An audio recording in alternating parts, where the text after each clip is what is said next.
Itinapon ni Renz ang 5 taong sakripisyo ko para sa isang babaeng nag-aangking dugong bughaw habang nagpapakasasa sila sa karangyaan na pinuhunan ko ng dugot pawis. Heto ako, basang-basa sa ulan, pinalayas na parang aso. Wala kang kwenta, Amara, sabi niya. Pero hindi niya alam, ang mismong mundong inaapakan niya ay pag-aari ko. Papanoorin ko silang gumuho. Babangon ako bilang reyna. Handa na ba silang harapin ang karma? Nakakasawa na siya, ma. Amoy sibuyas at mantika ang buong pagkatao niya. Wala siyang ambag sa pag-unlad ko. Habang ako ay nakikipag-usap sa mga malalaking tao, siya, hanggang kusina lang. Nakakahiya na siyang iharap sa mundo. Ang mga salitang iyon ay tila mga basag na bubog na walang awang isinaksak sa lalamunan ni Amara. Nakatayo siya sa labas ng bahagyang nakawang na pinto ng kwarto ng kanyang biyenan. Bitbit ang isang mabigat na kahoy na bandeha. Sa ibabaw nito ay ang umuusok pang mangkok ng sinigang na baboy, ang paboritong lutuin ni Nanay Rosa na binuno niya ng ilang oras sa mainit at masikip na kusina. Manhid na ang kanyang kanang braso dahil sa talsik ng kumukulong mantika kanina, isang mapula at humahapding paso na binaliwala niya. Mapagsilbihan lamang ng maayos ang pamilyang itinuring niyang buong mundo. Kaya nga pakasalan mo na si Dr. Kiara. Siya ang bagay sa'yo, anak. Matinis at puno ng pag-asa ang boses ni Nanay Rosa mula sa loob. Ang himig ng matanda ay puno ng lason na madalas nitong ipatikim kay Amara sa araw-araw. Edukada, mayaman, may malaking pangalan sa lipunan, at higit sa lahat, hindi mukhang katulong. Ano bang napala mo dyan sa palamuning yan? Ni hindi nga marunong mag-ayos ng sarili. Kung hindi lang dahil sa awa natin sa kanya noong araw, matagal na sana nating itinapon ang babaeng yan. Sayang lang ang perang pinapakain natin sa kanya. Humigpit ang hawak ni Amara sa bandeha hanggang sa pumuti ang kanyang mga buko. Ang init mula sa mangkok ay tumagos sa kahoy at unti-unting nakapapaso sa kanyang mga palad. Ngunit wala siyang maramdamang sakit sa kanyang panlabas na katawan. Ang tanging nararamdaman niya ay isang nakamamatay na panlalamig na gumagapang mula sa kanyang sinapupunan patungo sa kanyang dibdib, na tila ninanakaw ang bawat hangin na sinusubukan niyang langhapin. Nagsimulang manlabo ang kanyang paningin, ang mahabang pasilyo ng bahay na araw-araw niyang pinapakintab gamit ang sariling pawis, ang mga dingding na nakasaksi sa kanyang patuloy na pagtitiis, lahat ay biglang naging isang madilim at banyagang lugar na tila unti-unting sumisikip upang pigain siya ng buhay. Ang amoy ng sampalok at kamatis na kanina lamang ay nagbibigay sa kanya ng tuwa dahil alam niyang magugustuhan ito ng kanyang biyenan. Ngayon ay nagdudulot ng matinding pagduduwal sa kanyang sikmura. Tahimik na nanginginig ang kanyang mga tuhod. Nanghihina at halos bumigay ang kanyang buong katawan. Kaya dahan-dahan niyang ibinaba ang bandeha sa maliit na mesa sa gilid ng pasilyo upang hindi ito tuluyang bumagsak. Walang ni isang hikbi ang lumabas sa kanyang mga labi. Ngunit ang kanyang kaluluwa ay nagkawatak-watak na sa sahig.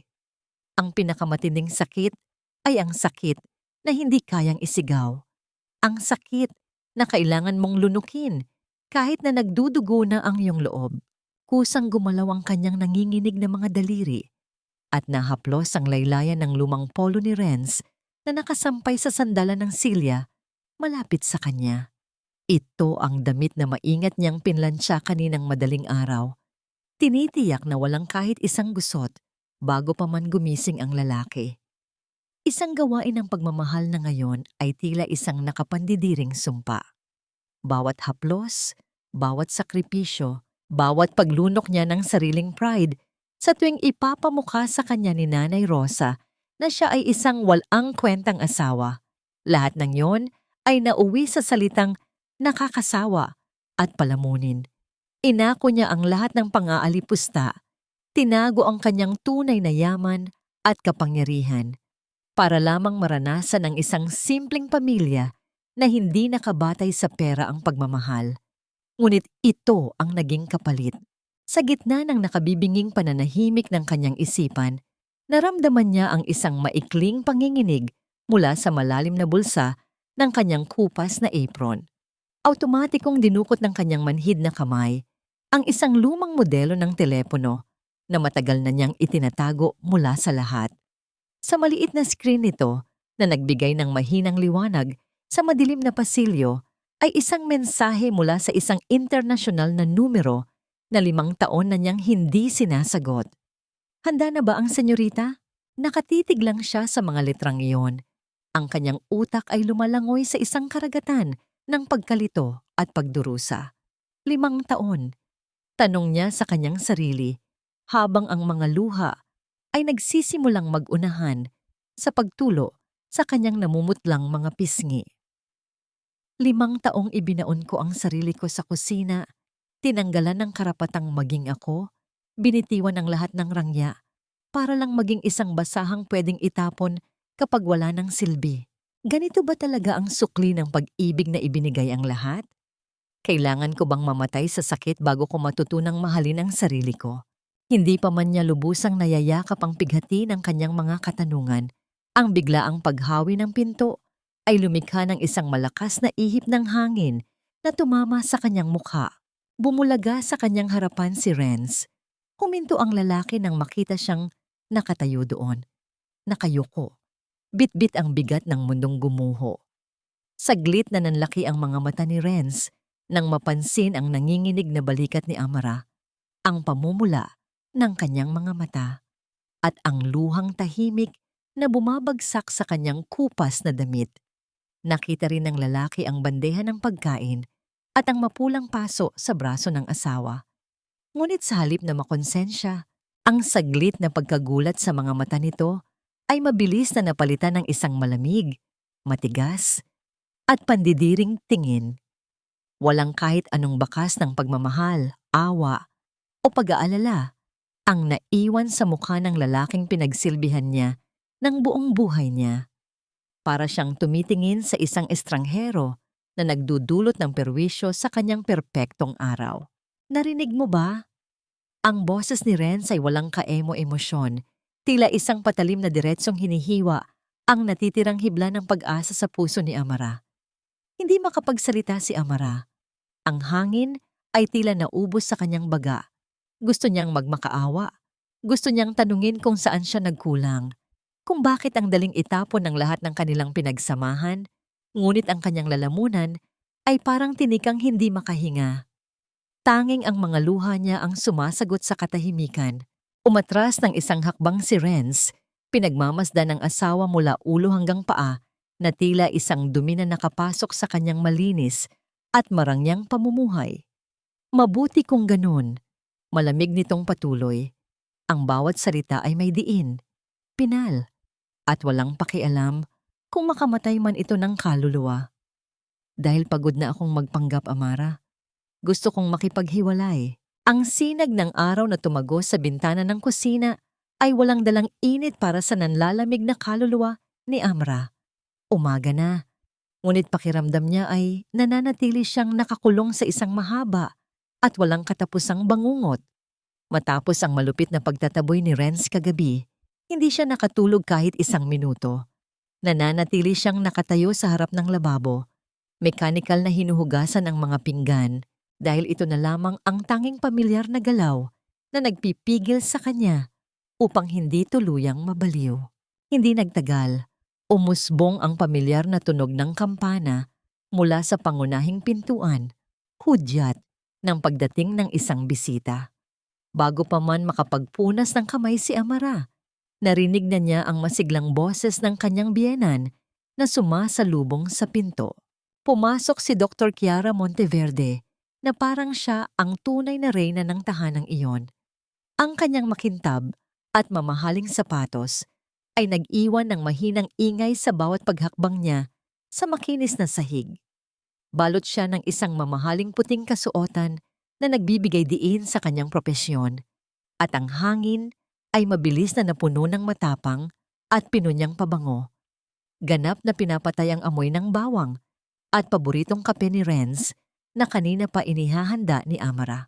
Good morning, Nanay Rosa! Dala ko po ang mga bagong vitamins ninyo. Malambing at puno ng pag-aalaga ang boses ni Kiara. Tila nakalimutan ni Nanay Rosa ang kanyang mga rayuma dahil sa bilis ng kanyang paglakad upang salubungin ang doktor. Niyakap niya ito ng mahigpit. Isang uri ng yakap na 5 taong pinangarap ni Amara, ngunit kailanman ay hindi niya natanggap. Lumabas si Renz mula sa kanyang kwarto, maaliwalas ang mukha at bagong paligo. Nang makita niya si Kiara, ang kanyang mga mata ay nagningning sa paraang hindi na nakita ni Amara simula noong unang taon ng kanilang pagsasama. Lumapit ang lalaki at walang pag-aalinlangang hinalikan ang pisngi ng kanyang kinakasama. Sa mismong harapan ng kanyang legal na asawa na nakatayo lamang sa gilid ng pasilyo, hawak ang isang basang-basahan. Dala ng nakasanayang paggalang na itinanim sa kanyang pagkatao, dahan-dahang lumapit si Amara. Yumuko siya ng bahagya at iniabot ang kanyang kamay upang magmano kay Nanay Rosa, tulad ng ginagawa niya araw-araw. Subalit bago pa man dumampi ang kanyang mga daliri sa kamay ng matanda, marahas itong iniwas-iwas ni Nanay Rosa. Ang malakas na paghawi ng kanyang biyenan ay naging dahilan upang mapaatras si Amara. "Huwag mo nga akong hahawakan!" Nandidiring bulyaw ni Nanay Rosa habang pinapagpagan ang sariling kamay na tila ba nadapuan ng isang nakakahawang sakit. "Baka mamantika pa yung kamay mo. Madumihan pa ang damit ko. Wala ka talagang modo. Nakita mong may bisita tayong kagalang-galang. Humaharang-harang ka dyan." Napayuko si Amara. Unti-unting nilulunok ang malaking bikig sa kanyang lalamunan. Si Kiara ay humalukip-kip, may maamong nangiti sa kanyang mga labi na hindi umaabot sa kanyang mga mata.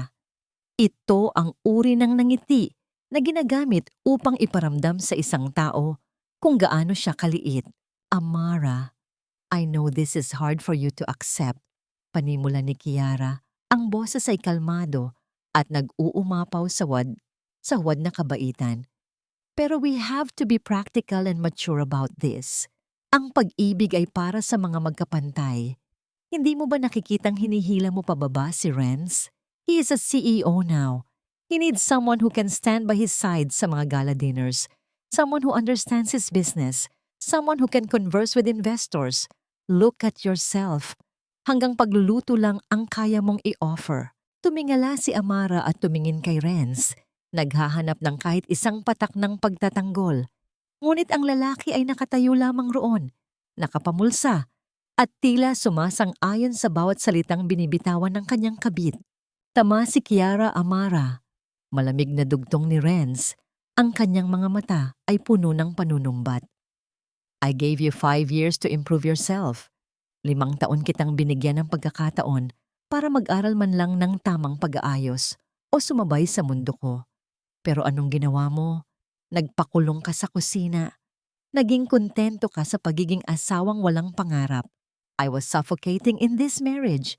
Kasalanan mo kung bakit ako naghahanap ng iba.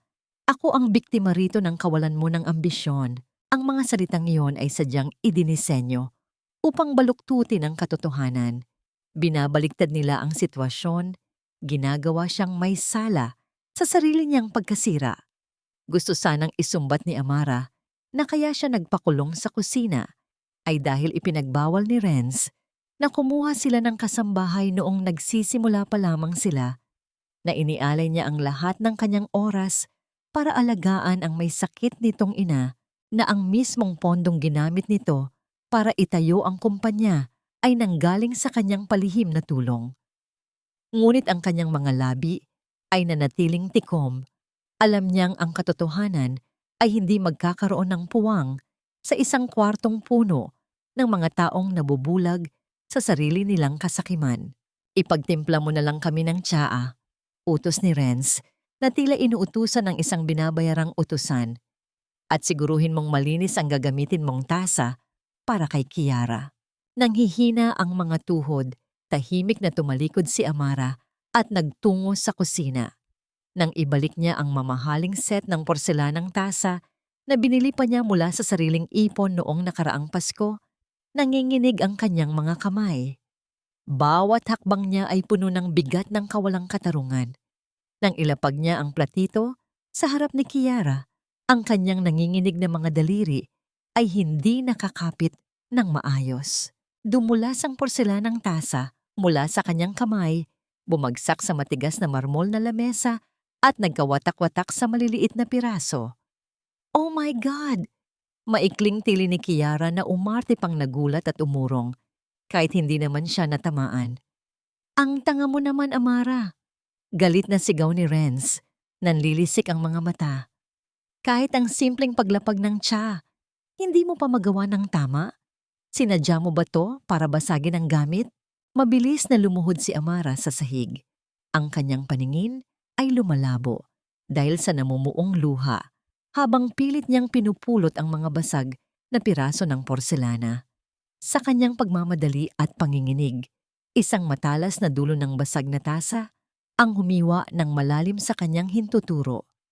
Mabilis na umagos ang mapulang dugo, tumutulo ng sunod-sunod at nag-iwan ng mantsa sa puting sahig. Nakatitig lamang siya sa sarili niyang dugo. Naramdaman ang pangingirot ng kanyang laman. Diyos ko, ang kalat-kalat na sa bahay na to. Reklamo ni Nanay Rosa mula sa sofa. Hindi man lang tiningnan kung nasaktan ba ang manugang. Amara, bilisan mo dyan at punasan mo agad ang sahig bago pa mamantsahan ng carpet. Nakakadiri. Naiinis na utos ni Renz, tuluyang tinalikuran si Amara upang aliwin si Kiara. Walang nagtanong, walang nag-alala. Ang dugo ni Amara, ang kanyang sakit, ay walang halaga sa mga taong ito. Tahimik niyang ibinalot ang kanyang dumudugong daliri. Sa laylayan ng kanyang lumang damit, nilunok ang pait at tumayo upang itapon ang mga bubog. Habang pinupunasan niya ang lamesita kung saan nakapatong ang bag ni Kiara, may isang bagay na pumukaw sa kanyang atensyon. Sa ilalim ng bag ng doktor, nakasilip ang isang makapal na itim na folder. Hindi sana niya ito papansinin, ngunit ang gintong logo na nakatatak sa gilid ng leather cover nito ay naging dahilan upang tumigil ang pag-ikot ng kanyang mundo. Ito ay isang detalyadong sagisag ng isang agila na nakapatong sa titik V. Ang eksklusibo at kumpidensyal na logo ng V Corp, ang multibilyong imperyo ng kanyang sariling pamilya. Paano napunta ang kumpidensyal na dokumento ng V Corp sa mga kamay ng isang hamak na doktor? Ang mga mata ni Amara ay nanlamig. Ang lungkot sa kanyang dibdib ay unti-unting nahahaluan ng isang kakaibang kutob, isang katanungang nagpapagising sa natutulog na dugo ng mga Villanueva sa kanyang mga ugat. Bago pa man siya makapag-isip ng malalim, hinarang siya ni Kiara sa pasilyo papalabas ng sala. Wala na si Renz at Nanay Rosa sa paligid. Ang doktor ay nakatayo ng tuwid. Hawak ang isang makapal na puting sobre. Ang maamong nangiti ni Kiara kanina ay napalitan ng isang mapangahas at nanlilibak na tingin. Iniabot niya ang sobre kay Amara, na halatang naglalaman ng makapal na bungkos ng pera. Tanggapin mo to bilang awa ko, Amara, mariing sabi ni Kiara. Ang boses ay puno ng kayabangan na tumatagos hanggang buto. Pambili ng bagong damit o pamasahe pabalik sa probinsya kung saan ka man galing. Umalis ka na, bago ka pa tuluyang maging basahan sa paningin ng lalaking mahal ko. Don't worry. Aalagaan ko ang asawa mo sa paraang hindi mo kailanman kayang gawin. Hindi inabot ni Amara ang sobre. Nakatitig lamang siya sa malamig na mukha ni Kiara. Ang kanyang dumudugong kamay ay nakakuyom sa kanyang gilid. Dahil sa hindi pagtanggap ni Amara, sinadya ni Kiara na bitawan ng sobre sa mismong harapan ng asawa ni Renz. Bumukas ang sobre pagbagsak nito at ang mga 100 pisong papel ay nagkalat sa malamig na sahig. Ang mga 100 pisong papel na nagkalat sa malamig na sahig ay tila mga tuyong dahon na walang halaga sa paningin ni Amara. Hindi niya pinulot ang inaakalang limos ng babaeng sumira sa kanyang pamilya. Tahimik lamang siyang tumalikod, bit-bit ang sugat sa kanyang daliri at ang mas malalim na sugat sa kanyang dibdib na walang sino man ang nakakakita. Ang gabi ay bumagsak kasabay ng isang napakalakas na unos. Ang ulan ay walang awang humahagupit sa mga bintana. Tila sumasabay sa pag-iyak ng kalangitan para sa ikalimang anibersaryo ng kasal ni na Amara at Renz. Nakaupo si Amara sa tapat ng hapagkainan, nakatitig sa malamig at puting papel na nakalatag sa kanyang harapan, ang dokumento ng pagpapawalang bisa ng kanilang kasal. Ibinagsak iyon ni Renz kanina lamang, kasama ang isang mamahaling ballpen. Wala ng pakunwari, wala ng paliwanag, tanging isang mariing utos lamang na tapusin na ang lahat. Pirmahan mo na yan para matapos na tayo. Walang emosyong utos ni Renz, nakatayo sa kabilang dulo ng mesa habang humihigop ng mamahaling alak na mismong si Amara ang bumili ng palihim. Huwag kang mag-alala. May inilaan akong maliit na halaga sa bank account mo para hindi ka naman mamatay sa gutom kinabukasan. Nakakahiya naman kung makita kang namamalimos sa kalsada na dala ang apelyido ko. Kinuha ni Amara ang ballpen. Ang kanyang nanginginig na kamay ay mabigat na naglapat ng tinta sa papel. Hindi siya humingi ng kahit isang kusing. Pinirmahan niya iyon ng walang pag-aalinlangan. Iniiwan ang lahat ng karapatan sa yaman na sa totoo lang ay nanggaling din naman sa kanyang palihim na suporta. Ibinigay niya ang lahat nang walang hinihinging kapalit. At ngayon ay aalis siyang walang bitbit kundi ang kanyang wasak na pagkatao. Napangisi si Renz nang makita ang pirma. Isang ngiting mapangmata at puno ng kayabangan. Masyadong mataas ang pride mo para sa isang taong walang-wala, Amara. Tingnan natin kung hanggang saan ka dadalhin ng kayabangan mong yan. Tingnan natin kung saan ka pupulutin bukas kapag naramdaman mo na ang tunay na hirap ng buhay nang wala ako. Bago pa man makasagot si Amara, naramdaman niya ang marahas na paghila ni Nanay Rosa sa kanyang braso. Kinaladkad siya ng matanda patungo sa pangunahing pintuan kung saan nakakalat na ang kanyang mga limitadong damit na inihagis mula sa isang sirang maleta. Ang malamig na hangin mula sa labas ay malakas na humampas sa kanyang mukha nang buksan ng kanyang biyenan ang pinto ng maluwag. Lumayas ka na dito! Maltsa ka! Huwag na huwag mo nang ipapakita ang mukha mo sa pamilya namin. Matinis na sigaw ng matanda bago buong lakas na itinulak si Amara palabas sa gitna ng malakas na buhos ng bagyo. Padabog na isinara ni Nanay Rosa ang pinto na nagpadilim sa buong paligid at tuluyang nagputol sa ugnayan ng nakaraan at kasalukuyan. Basang-basa, nilalakad ni Amara ang madilim at binabahang kalsada. Ang bawat hakbang ay mabigat, tila may mga kadenang nakakabit sa kanyang mga binti na humihila sa kanya pababa. Ang lamig ay nanunuot hanggang sa kanyang mga buto, ngunit mas malamig ang pakiramdam ng lubos na pag-iisa. 5 taon ng pagmamahal, inagos lamang ng ulan sa isang iglap. Wala siyang dalang payong, wala siyang masilungan, at unti-unti nang nauubos ang huling patak ng kanyang lakas. Sa tapat ng isang saradong tindahan sa gilid ng kalsada, tuluyang bumigay ang kanyang mga tuhod. Bumagsak siya sa malamig na semento, nakabaluktot habang ang kanyang paningin ay unti-unting nilalamon ng dilim. Sa kalagitnaan ng kanyang pagkawala sa sarili, naramdaman niya ang biglaang paghinto ng pagpatak ng ulan sa kanyang mukha. Isang malaking itim na payong ang sumilong sa kanya. Nang bahagyang idilat niya ang kanyang mabibigat na mata, nakita niya ang isang lalaki na nakaluhod sa kanyang harapan. Ang mga mata nito ay kulay kape, malalim, may bahid ng tahimik na lungkot, ngunit nag-uumapaw sa sinseridad at pag-aalala. Si Gabriel, isang arkitekto na nagkataong naglalakad pa uwi mula sa kanyang opisina sa gitna ng bagyo at ngayon ay nakatitig sa isang babaeng tila itinapon ng mundo. Nang makita ni Gabriel kung gaano katindi ang panginginig ni Amara, mabilis niyang hinubad ang kanyang makapal at mamahaling Amerikana at maingat itong ipinatong sa mga basang balikat ng babae. Dahil sa labis na hiya na madumihan ng kanyang basang katawan ang malinis na damit ng estranghero, pilit na iniatras ni Amara ang kanyang kamay. Pilit itinatago ang kanyang mga daliring may sugat at magaspang na kalyo mula sa kusina. Subalit hindi hinayaan ni Gabriel na lumayo siya. Sa halip na mandiri tulad ng ginawa ng kanyang biyenan, dahan-dahang inabot ng lalaki ang nanginginig na kamay ni Amara. Isiniksik niya iyon sa loob ng mainit na tela ng Amerikana at mahigpit itong hinawakan upang ibahagi ang sariling init. Walang salitang binigkas, ngunit ang simpleng paghawak na yon ay isang tahimik na pangakong hindi siya pababayaan sa gabing iyon. Maingat siyang binuhat ni Gabriel patungo sa nakaparadang sasakyan. Inilalayo siya sa kalupitan ng ulan. Ang nakasisilaw na puting ilaw ng ospital ang sumalubong sa kanilang pagdating sa emergency room. Mabilis na inasikaso ng mga nurse si Amara. Pilit na inaalis ang mga basang damit na nagpapababa ng temperatura ng kanyang katawan at inililipat ang kanyang mga personal na gamit sa isang kahon.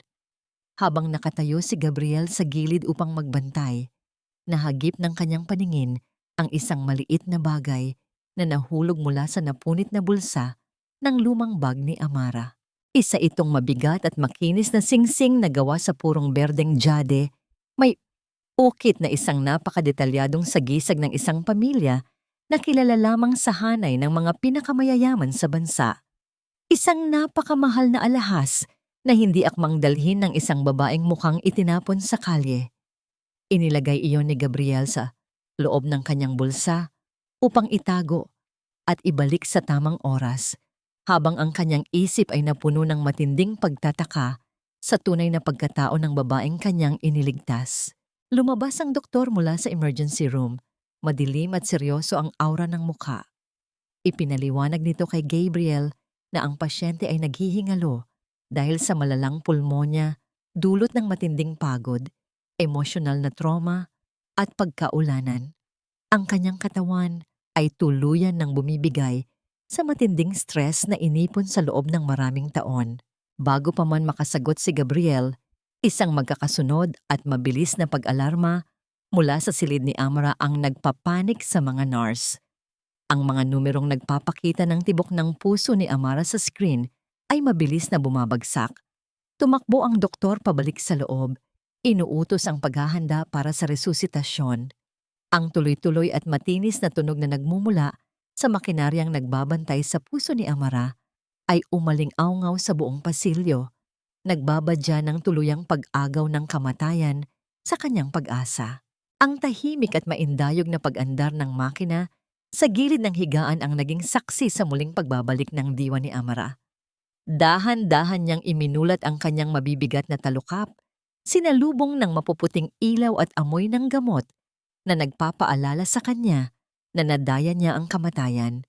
Nang igalaw niya ang kanyang ulo ng bahagya, nahagip ng kanyang paningin ang isang bulto ng tao sa tabi ng kanyang kama. Nakayuko si Gabriel sa gilid ng kutsyon, mahimbing na nakatulog sa hindi komportabling posisyon habang nagbabantay. Ang lalaking estranghero, na walang kahit anong utang na loob sa kanya, ay piniling manatili sa kanyang tabi sa pinakamadilim na gabi ng kanyang buhay. Habang pinagmamasdan ang maamong mukha ng lalaki, isang mainit na luha ang tumakas mula sa mga mata ni Amara. Sa loob ng 5 taon, nag-alay siya ng dugo at pawis para sa pamilya ni Renz, ngunit itinapon lamang siya na parang basahan. Dito, sa piling ng isang taong hindi niya kaano-ano, naramdaman niya ang tunay na halaga ng pagiging tao at ng walang kapalit na kalinga. Napatigil ang kanyang tahimik na pagluha nang mapansin niya ang maliit na telebisyon na nakabitin sa kabilang panig ng pader. Nakamute ito, ngunit malinaw ang mensaheng ipinaparating ng mga larawang gumagalaw sa screen. Isang live broadcast ng isang marangyang press conference ang kasalukuyang ipinapalabas. Naroon si Renz, nakasuot ng mamahaling suit, nakangiti ng buong yabang sa harap ng mga kamera, habang hawak ang kamay ni Dr. Chiara Monteverde. Sa ibaba ng screen, mababasa ang malalaking letra ng balita tungkol sa opisyal na anunsyo ng kanilang pag-iisang dibdib. Ipinagmamalaki pa ni Chiara ang isang dambuhalang diamanteng singsinging na kumikinang sa ilaw ng mga flash ng media. Isang kakaibang init ang gumapang sa dibdib ni Amara, hindi na mula sa sakit o pangungulila, kundi mula sa isang nag-aalab at purong galit. Ang mga ngiti ng 2 taong sumira sa kanya ay ginastusan ng perang palihim niyang ipinuhunan para itayo ang imperyo ng lalaking iyon. Yumaman si Renz gamit ang kanyang yaman at ngayon ay iniluluklok nito ang isang ahas sa tronong siya ang palihim na nagtayo. Sa tulong ng manipis na bakal na pinagsasabitan ng kanyang dextrose, pinilit ni Amara na tumayo. Mahina pa ang kanyang mga tuhod, ngunit ang kanyang determinasyon ay kasing tigas ng asero. Nagtungo siya sa loob ng banyo ng ospital at tinitigan ang sariling refleksyon sa salamin. Nakita niya ang isang babaeng namumutla. May malalalim na marka ng pagod sa ilalim ng mga mata at may mahaba, tuyo at walang buhay na buhok. Naalala niya kung paanong sinabi ni Renz noon na gusto nito ang mahabang buhok, kaya tiniis niya ang init sa kusina at hindi kailanman nagpagupit para lamang maging kaaya-aya sa paningin ng asawa. Ang sampal na yon ay para sa bawat gabing tiniis ko ang gutom para lang may mailagay na pagkain sa mesa ng anak ko. Sigaw ni Lian, nanginginig sa galit ang kanyang tinig. Para rin yon, sa kapal ng mukha ninyong isipin na mabibili ninyo ang karapatan ko bilang ina. Mariin niyang niyakap ang kanyang anak, tila handang ipagtanggol ito laban sa buong mundo. Hindi ninyo siya makukuha kailanman. Hindi siya laruan at lalong hindi siya bagay na maaaring bilhin ng pera. Hanggat humihinga ako, mananatili siyang nasa piling ko. At tandaan ninyo ito, mas pipiliin kong harapin ang lahat ng hirap at sakit kaysa ipaubaya siya sa mga taong walang alam, kundi ang manghusga at manakit. Hindi na siya ang asawang nagmamakaawa ng pagmamahal at atensyon. Siya na ngayon ang reynang nagbabalik para maningil. Paglabas niya ng banyo, tahimik siyang lumapit sa maliit na lamesa kung saan nakapatong ang telepono ni Gabriel. Saglit niyang sinulyapan ang natutulog na arkitekto, bago maingat na kinuha ang telepono upang hindi ito magising. Lumabas siya ng kwarto at nagtungo sa dulo ng pasilyo, saka pinindot ang isang pamilyar at mahabang internasyonal na numero na matagal na niyang ibinaon sa limot. Matapos ang ilang saglit na paghihintay, sinagot ang tawag mula sa kabilang dulo ng mundo. Buenos dias, matatag at formal na panimula ni Amara. Ang kanyang dila ay mabilis na nakabigkas ng wikang Espanyol na may tono ng isang tunay na dugong bughaw. Ang boses niya ay walang bahid ng kahinaan, nag-uumapaw sa awtoridad na matagal na niyang itinago sa likod ng lumang apron. Hindi niya alam, nagising si Gabriel dahil sa banayad na paggalaw ng hangin. Paglabas niya ng kwarto, nakatayo ngayon ang arkitekto, hindi kalayuan sa likod ng pasilyo, hindi sinasadyang naririnig ang bawat salitang lumalabas sa bibig ng babaeng akala niya ay isang inabandonang may bahay na walang pamilya. Ang gulat ay malinaw na nababakas sa mukha ni Gabriel habang pinagmamasdan kung gaano katatas at kapormal magsalita si Amara ng banyagang wika. Mula sa kabilang linya ng telepono, isang malalim at baritonong boses ng matandang lalaki ang sumagot. Halatang nagulat, ngunit puno ng matinding kagalakan. Sa wakas, nagising ka na rin, Senyorita Amara. 5 taon kaming naghintay na bawiin mo ang iyong korona. Handa na ba ang nag-iisang tagapagmana ng pamilya Villanueva? Hinihingi ko ang kapatawaran mo, Tio Alejandro, sa aking pagiging bulag at tanga. Malamig na tugon ni Amara. Ang mga mata ay nakatitig sa kawalan na tila nakikita ang mukha ng kanyang mga kaaway mula sa malayo. Panahon na para tapusin ang pagpapanggap ko. Narinig ni Amara ang mabigat na pagbuga ng hangin ng kanyang tiyuhin, isang paghinga ng kahandaan para sa isang giyera. Ang lahat ng yaman ni Renz Salvador, ang buong kumpanya niya, at ang lahat ng pinagmamalaki niya ay nagmula sa dami corporation mo na V-Corp. Isang utos mo lang, senyorita. Gusto mo bang bawiin ko na ang pondo ngayon at durugin agad ang lalaking iyon? Nanahimik ang buong pasilyo. Tanging ang mahinang lamig ng aircon ang nararamdaman sa hangin. Hinigpit ni Amara ang hawak sa telepono. Ang isang simpleng pag-oo ay sapat na para burahin si Ren sa mapa ng mga mayayaman. Ngunit hindi iyon sapat para pambayad sa sakit na dinanas niya at sa pang-aalipusta ng biyenan niya. Hindi. Pinal at madilim na sagot ni Amara. Ang mga labi ay kurbado sa isang mapanganib ng ngiti. Gusto ko siyang makitang lumilipad ng napakataas, umabot sa rurok ng kanyang yabang bago ko tuluyang putulin ang kanyang mga pakpak. Lumipas ang ilang linggo na tila isang mabilis na pag-ikot ng mundo. Mula sa malamig na kalsada kung saan siya muntik ng lagutan ng hininga, ngayon ay nakatayo si Amara sa tapat ng malawak na bintana ng isang marangyang penthouse sa gitna ng syudad. Ang espasyong ito ay inihanda ng kanyang pamilya, isang pansamantalang palasyo habang unti-unti niyang binabawi ang kanyang kaharian. Ibang-iba na ang kanyang anyo. Ang dating mahaba at tuyong buhok na nakagapos sa isang pusod ay pinalitan ng isang modernong maikling gupit na nagbibigay diin sa kanyang matapang na panga at magagandang mata. Ang kanyang suot, na simpleng ngunit mamahaling kasuotan, ay nagpapalitaw sa likas niyang ganda na matagal na ibinaon sa amoy ng kusina at pagmamaliit ni Renz.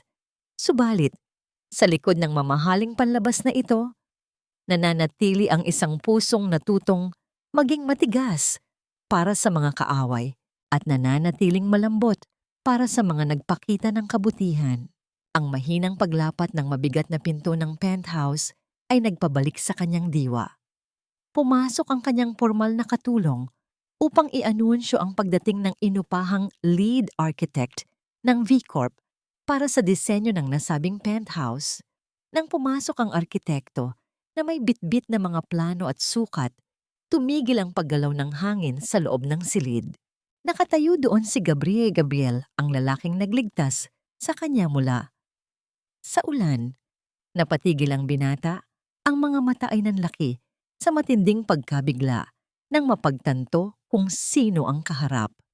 Ang babaeng binuhat niya noon na basang-basa, nanginginig, at tila isang inabando ng ibon ay siya palang mahiwagang kliyente at bilyonaryang tagapagmana na kinatatakutan at ginagalang sa buong industriya.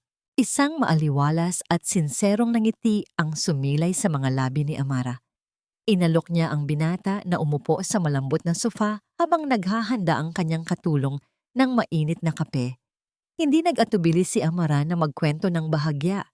Hindi niya binanggit ang pangalan ng kanyang dating asawa, ngunit ibinahagi niya ang sugat ng kanyang nakaraan. Ang katotohanang nagtago siya sa isang simpleng buhay upang magmahal, ngunit sinuklian lamang ng panlilinlang at matinding pagtataboy ng wala nang mapiga mula sa kanya. Habang nakikinig, walang bakas ng paghuhusga sa mga mata ni Gabriel. Ang kanyang mga titig ay nanatiling malalim, kalmado, at puno ng isang tahimik na pangunawa na nagpapagaan sa mabigat na dibdib ni Amara. Alam mo, Amara, malumanay na panimula ni Gabriel habang ibinababa ang kanyang tasa ng kape, ang kanyang boses ay tila isang mainit na yakap sa nanlalamig na kaluluwa ng babae. Maraming beses na akong nakakita ng mga gumuhong gusali at mga bahay na nasira ng bagyo. Sa unang tingin, akala ng lahat ay wala ng pag-asa. Pero bilang arkitekto, nakikita ko ang potensyal sa mga guho. Ang mga basag na piraso, kapag maingat na pinagdikit at inilagay sa tamang pwesto, nagiging isang obra maestra na mas matibay pa kaysa sa orihinal. Napalunok si Amra. Naramdaman ang isang kakaibang pag-alon ng emosyon sa kanyang lalamunan. Sa buong buhay niya kasama si Renz, palagi siyang pinaparamdam na siya ay isang pabigat, isang walang kwentang bagay na kailangang itago.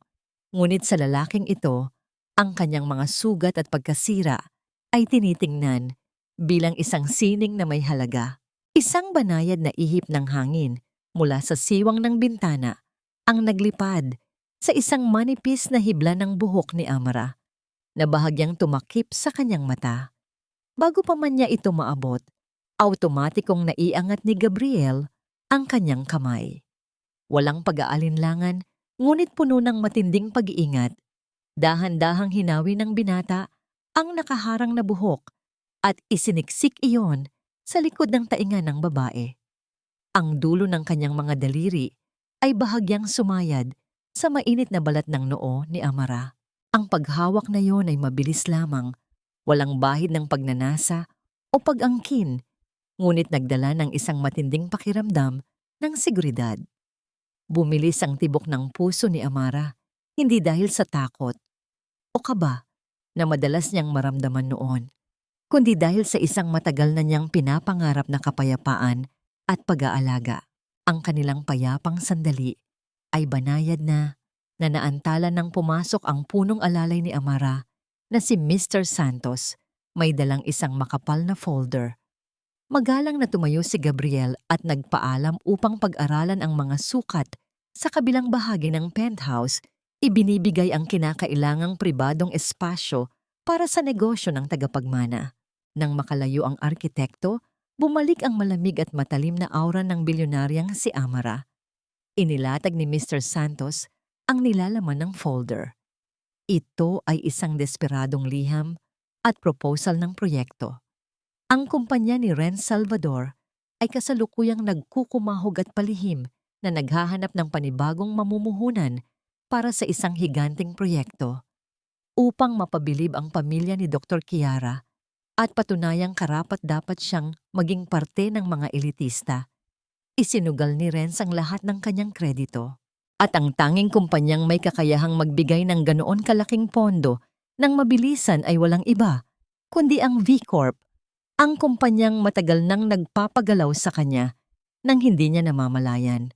Senyorita, desperado na si Mr. Salvador na makausap ang misteryosong chairwoman natin.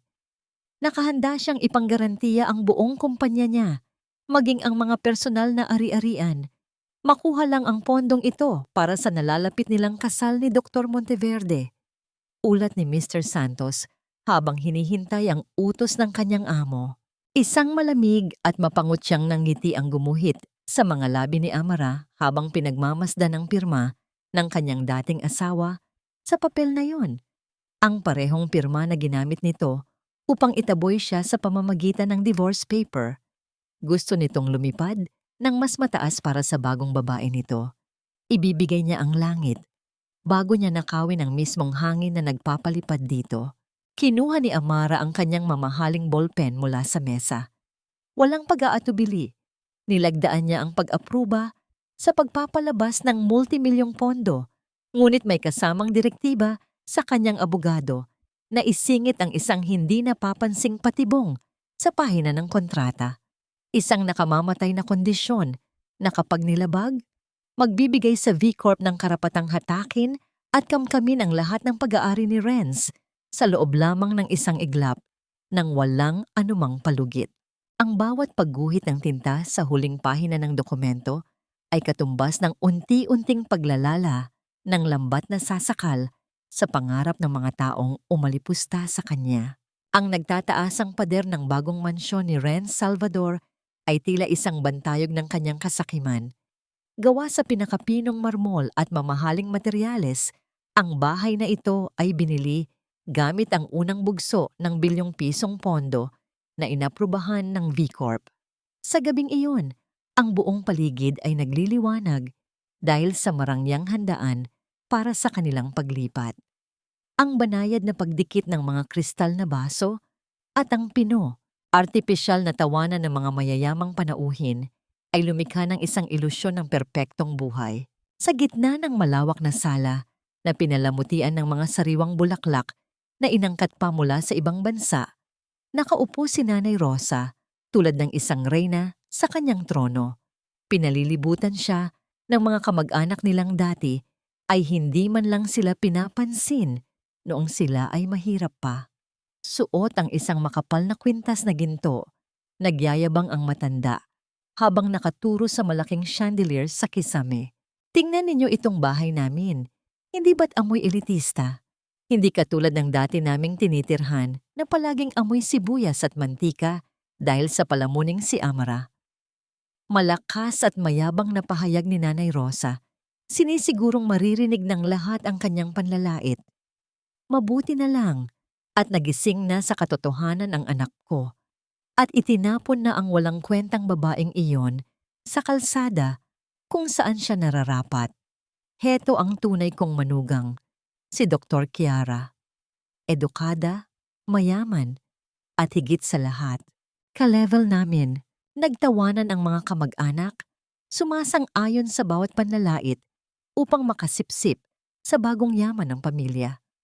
Wala silang kaalam-alam na ang mismong pagkaing isinusubo nila at ang bahay na pinupuri nila ay nagmula sa pawis at pera ng babaeng kanilang tinatapakan. Sa kabilang banda ng bulwagan, palihim na nag-uusap sina Renz at Kiara. Walang pakialam si Renz sa moralidad. Ang mahalaga lamang sa kanya ay ang mapanatili ang marangyang imahe sa harap ng pamilya ng kanyang mapapangasawa.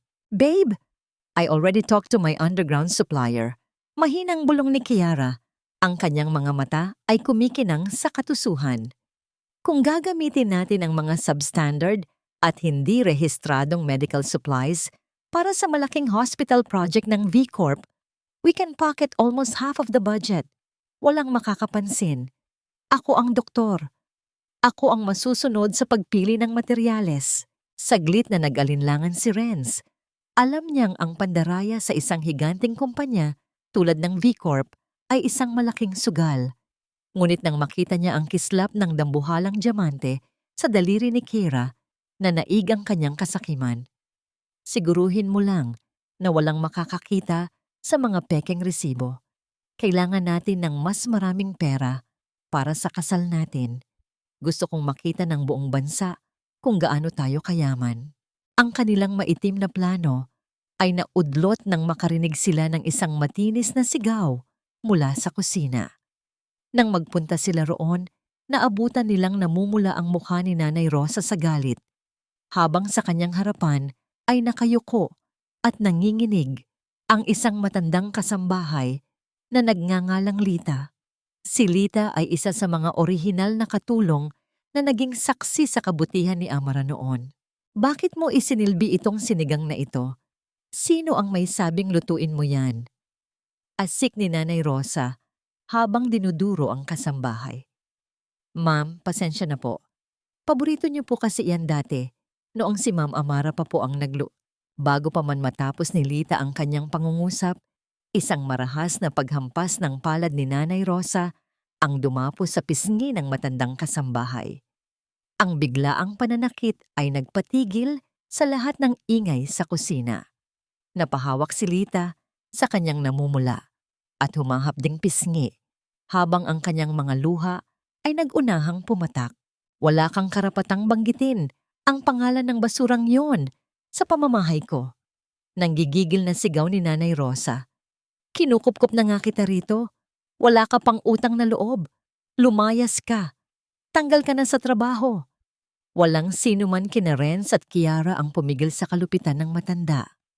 Pinanood lamang nila itong palayasin ang isang inosenteng tao dahil lamang sa isang pangalan na pilit nilang ibinabaon sa limot. Umiiyak at nanghihina, nagtungo si Lita sa maliit na silid ng mga kasambahay upang impakehin ang kanyang mga limitadong gamit. Sa ibabaw ng kanyang mga lumang damit, dahan-dahan niyang kinuha at mahigpit na niyakap ang isang kupas na bandana. Ito ang bandanang ibinangot sa kanya ni Amara noong siya ay nilalagnat ng matindi at walang ibang nag-aruga sa kanya sa loob ng bahay na yon. Sa gitna ng nagtataasang pader at malalamig na pusong bato ng pamilya Salvador, ang alaalang yon ng kabutihan ni Amara, ang tanging pabaon ng pagmamahal na dadalhin niya. Habang nagaganap ang kalupitan sa ibaba, sa itaas ng mansyon, sa loob ng pansamantalang opisina ni Kiara, ay may isang bagay na naghihintay. Sa ibabaw ng kanyang mamahaling mesa na gawa sa mahogany, isang makapal at itim na sobre na walang nakasulat na pangalan ng nagpadala ang tahimik na nakapatong, tila isang madilim na lihim na nag-aabang na mabuksan. Bumalik sa malawak na sala si Renz upang ipagpatuloy ang pag-aliw sa kanilang mga bisita nang dumating ang isang formal at kagalang-galang na mensahero. May bitbit itong isang itim na kahon na naglalaman ng isang ginintuang imbitasyon Nakaselyo ng opisyal na sagisag ng V-Corp. Nanginig ang mga kamay ni Renz sa pananabik habang binubuksan ng selyo. Binasa niya ng malakas ang nilalaman ng liham upang marinig ng lahat ng nakapaligid sa kanya. Bilang pasasalamat sa inyong dedikasyon sa ating pinakamalaking proyekto, ang mismong tagapangulo ng V-Corp ay dadalo sa inyong kasal upang iabot ng personal ang kanyang natatanging regalo para sa mag-asawa. Sumabog ang palakpakan at hiyawan mula sa mga panauhin. Niyakap ni Kiara si Renz ng mahigpit, ganap na ipinagmamalaki ang kanilang tagumpay. Para kay Renz, ito na ang pinakatuktok ng kanyang buhay. Ang mismong bilyonaryong namumuno sa pinakamakapangyarihang kumpanya ay pupunta sa kanyang kasal, isang patunay na siya ay kabilang na sa mga Diyos ng lipunan. Isang malakas, mayabang, at punong-puno ng kagalakang halakhak ang pinakawalan ni Renz. Itinaas niya ang kanyang kristal na baso upang mag-alay ng isang pagdiriwang para sa kanyang sarili.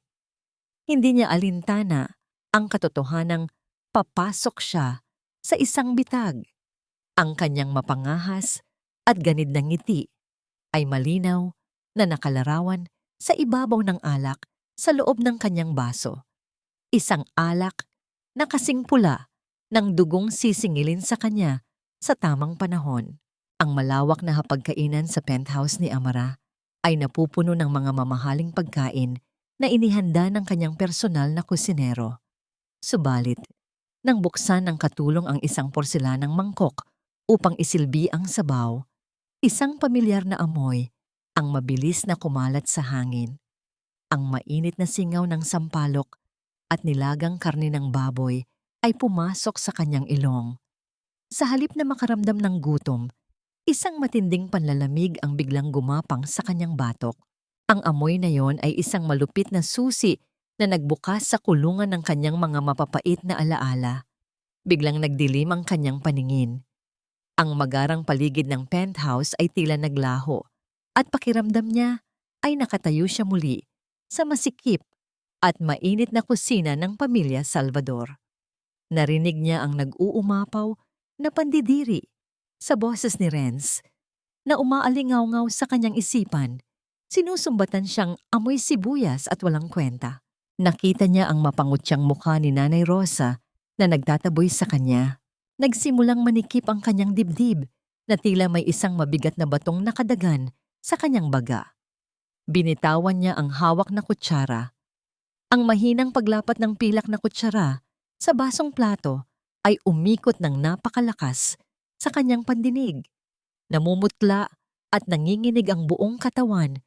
Umatras si Amara mula sa hapag. Pilit siyang humihugot ng hangin, ngunit tila nauubusan siya ng hininga. Nanghihina ang mga tuhod, napasandal siya sa malamig na dingding at unti-unting napaupo sa sahig. Nakabaluktot habang tinatakpan ng kanyang mga tainga upang patigilin ang mga boses na patuloy na sumasaksak sa kanyang utak. Isang pares ng mga pamilyar na sapatos ang tumigil sa kanyang harapan.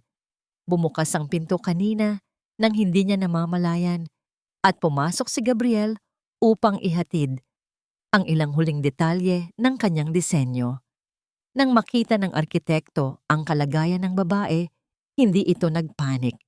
Hindi rin ito nagtanong ng napakaraming detalye na lalo lamang magpapabigat sa nararamdaman ni Amara. Sa halip, dahan-dahang lumuhod si Gabriel sa malamig na sahig. Umupo siya sa tabi ni Amara. Pinanatili ang isang maingat na distansya na nagbibigay ng respeto, ngunit sapat ang lapit upang maramdaman nito ang kanyang presensya. Maingat niyang inabot ang nanginginig na kamay ni Amara. Mahigpit niya itong hinawakan. Ang kanyang mainit at malalaking palad ay tila isang matibay na angkla na humihila sa kaluluwa ni Amara pabalik sa kasalukuyan. Huminga ng malalim si Gabriel, ginagabayan ng babae na sumabay sa kanyang mapayapang ritmo. Ang init mula sa kamay ng binata ay unti-unting tumunaw sa yelong bumabalot sa puso ni Amara. Unti-unting luminaw ang kanyang paningin at ang marahas na pagpintig ng kanyang puso ay napalitan ng isang mahinahon at payapang kumpas. Nang mag-angat siya ng tingin, nakita niya ang malalim at nag-aalalang mga mata ni Gabriel. Tahimik na nagsasabing ligtas na siya, na wala na siya sa bahay na yon at hindi na siya kailanman sasaktan pa. Upang tuluyang alisin ang anino ng lungkot sa mata ni Amara, nagpasya si Gabriel na ilayo muna siya sa apat na sulok ng kanyang opisina. Ipinagmaneho niya ang dalaga patungo sa isang bahay ampunan sa labas ng maingay na syudad. Ito ang lugar kung saan inilalaan ni Gabriel ang bahagi ng kanyang kinikita at oras. Nang bumaba sila ng sasakyan, sinalubong sila ng mga inosenteng halakhak ng mga bata na naglalaro sa ilalim ng malalaking puno. Ang simpleng kagalakan na nagmumula sa mga batang walang-wala, ngunit punong-puno ng pag-asa, ay tumagos sa pusong sugatan ni Amara. Isang maliit na batang babae ang lumapit at nag-abot sa kanya ng isang napitas na ligaw na bulaklak. Nang tanggapin yun ni Amara, isang dalisay at walang halong na ngiti ang sumilay sa kanyang mga labi. Sa sandaling iyon, naramdaman niyang ang kanyang kakayahang magmahal at mag-aruga ay hindi kailanman nawasak ni Renz.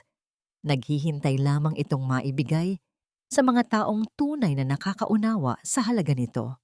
Nang dumating ang dapit hapon, naupo sina Gabriel at Amra sa isang maliit na burol na pinalalatagan ng luntiang damo, pinagmamasdan ng araw na unti-unting lumulubog at kinukulayan ng kahel at lila ang kalangitan. Ang simoy ng hangin ay malamig, ngunit ang paligid ay nababalot ng kapayapaan. Sa gitna ng nakapapawing pagod na katahimikan, dahan-dahang ipinatong ni Amara ang kanyang ulo sa malapad na balikat ni Gabriel. Hindi siya umiyak at wala rin siyang sinabing salita.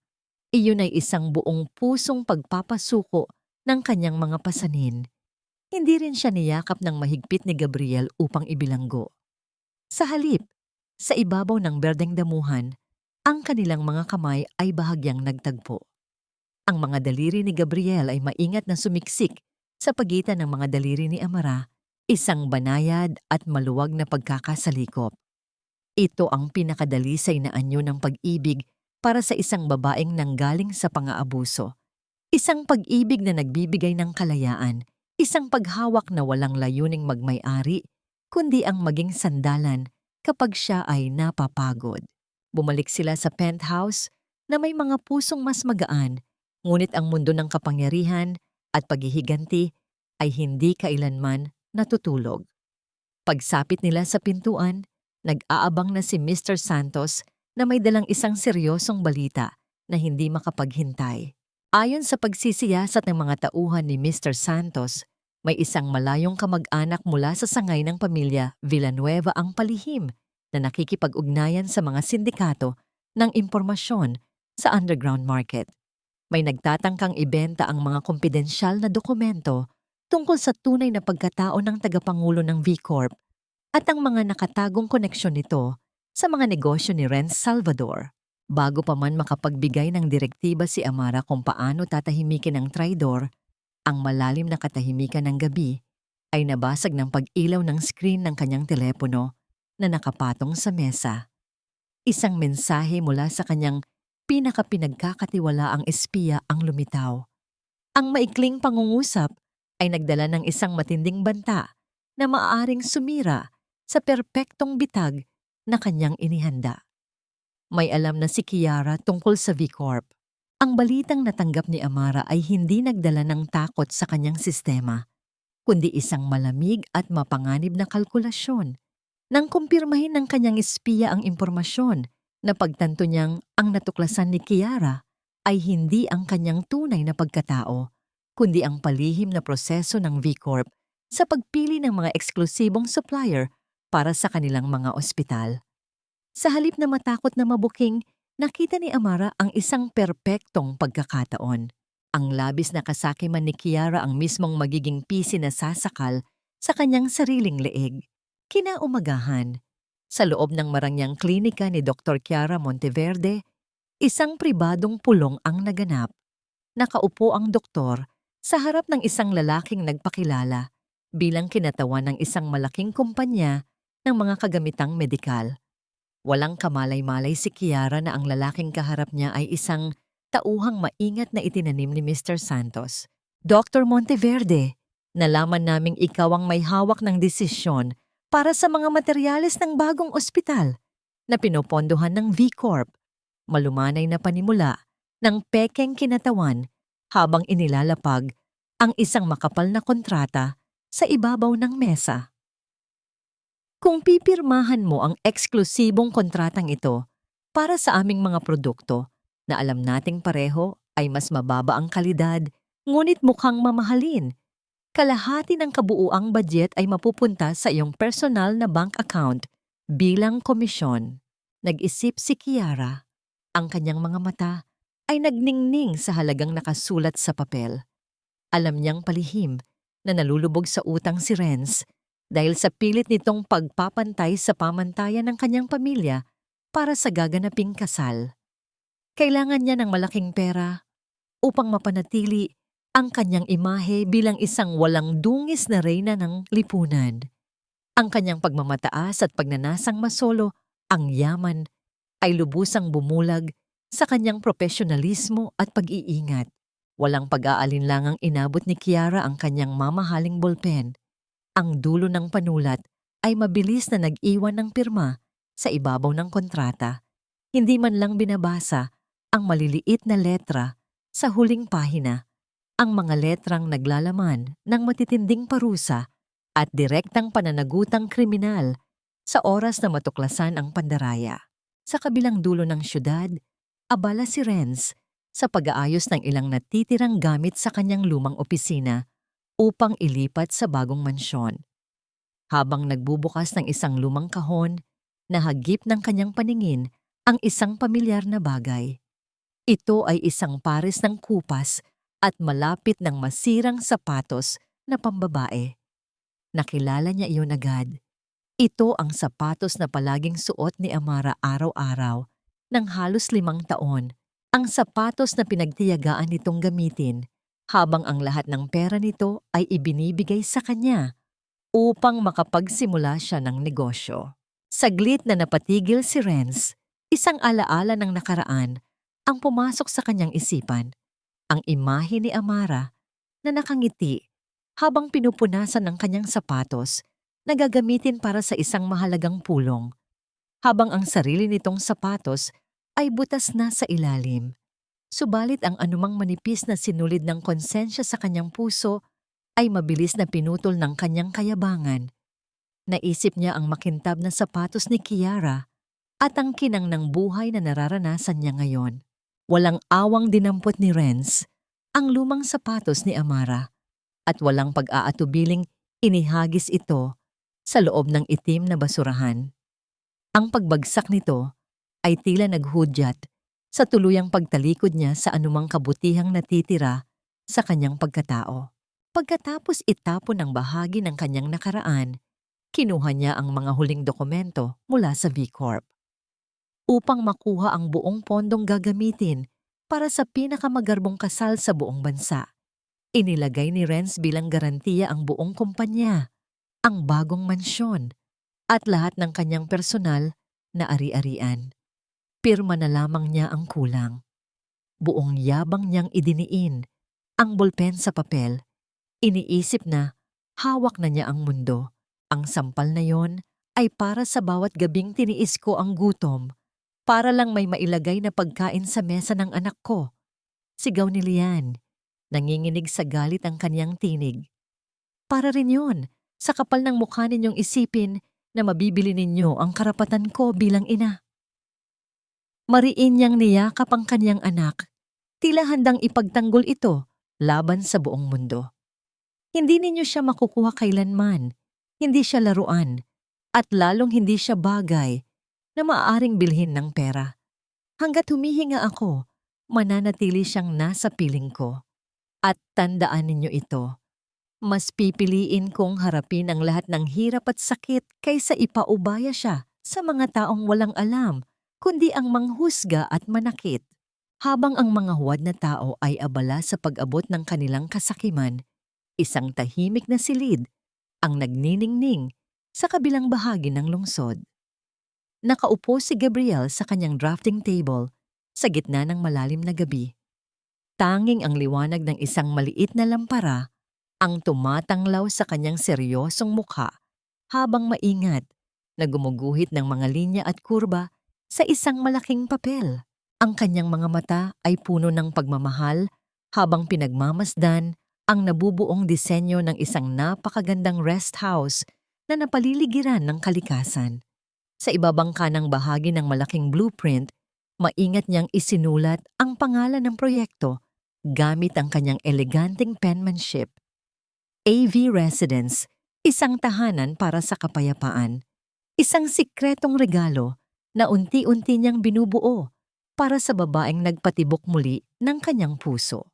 Kinaumagahan, ang malamig at seryosong hangin ay bumalot sa opisina ni Amara.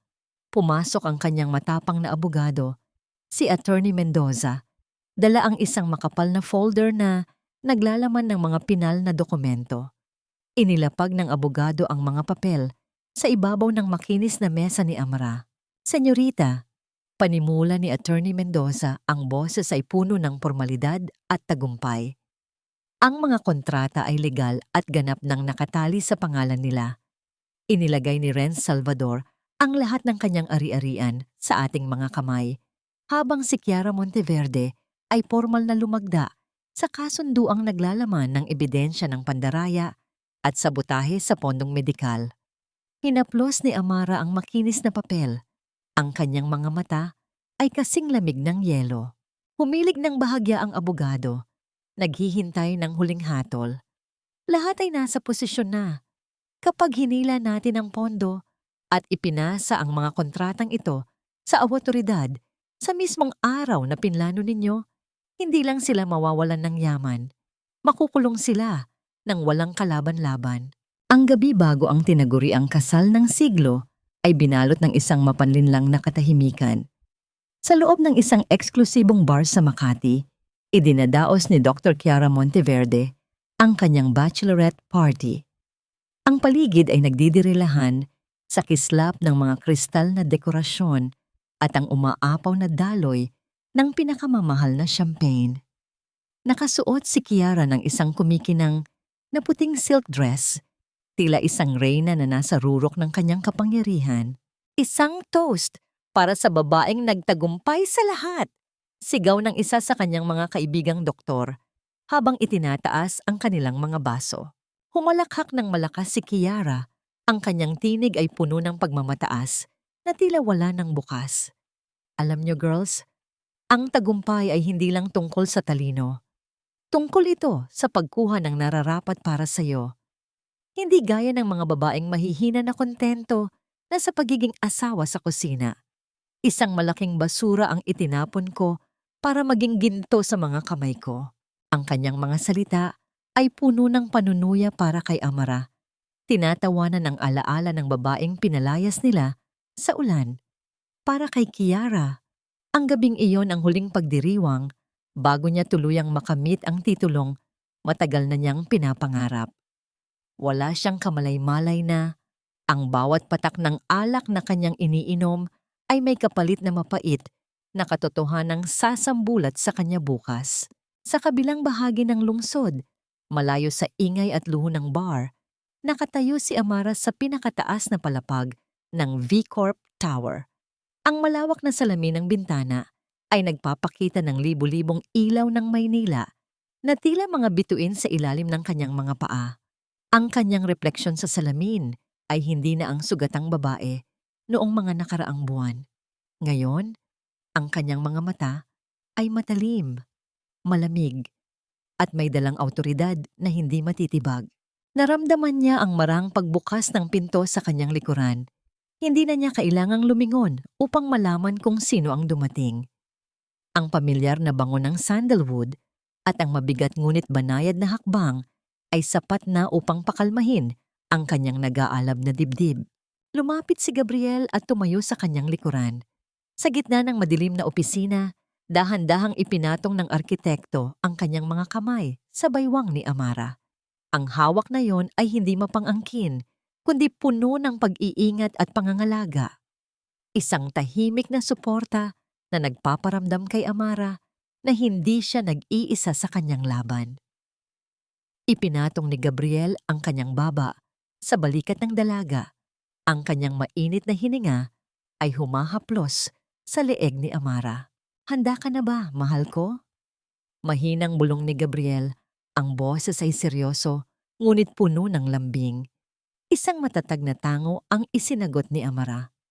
Sa sandaling iyon, ang init ng katawan ni Gabriel sa kanyang likuran ay nagsilbing lakas upang harapin ang huling yugto ng kanyang plano. Bahagyang humilig si Amara sa dibdib ni Gabriel, ninanamnam ang huling sandali ng kapayapaan bago ang darating na unos. Dahan-dahan niyang kinuha ang kanyang telepono mula sa ibabaw ng lamesang mahogany. Pinindot niya ang numero ng kanyang pinakapinagkakatiwalaang banker.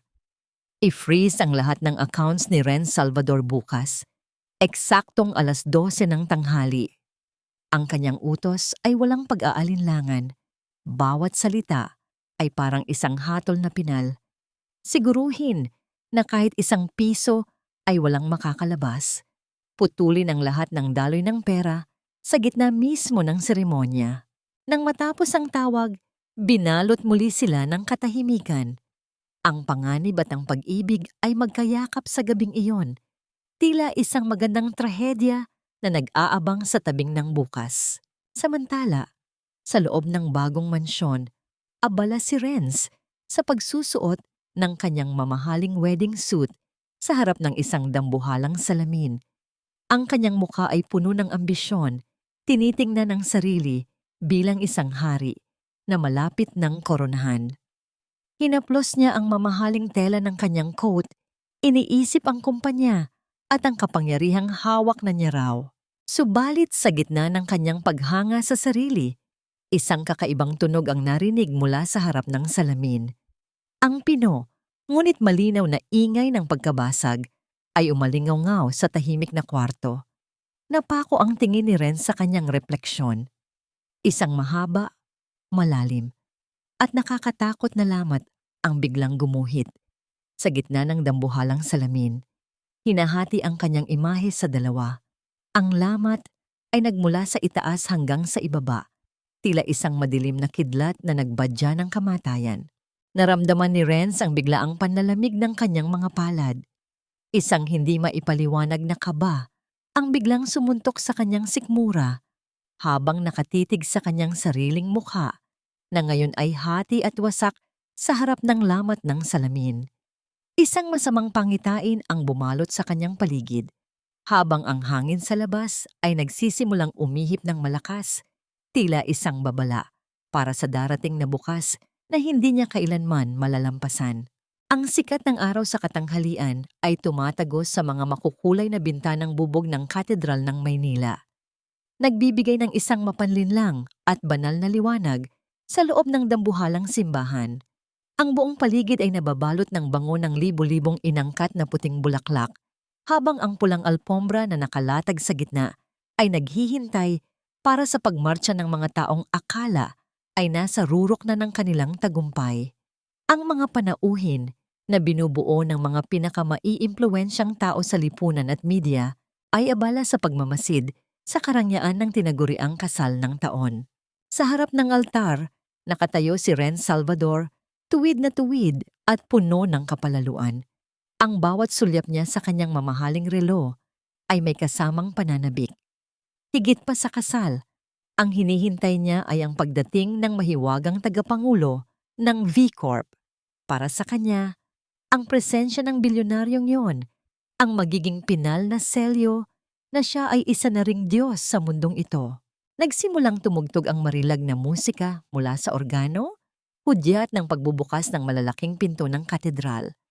Pumasok si Dr. Kiara Monteverde, suot ang isang trahe de boda na nagkakahalaga ng milyon-milyong piso na may mahabang buntot na tila isang ahas na gumagapang sa sahig.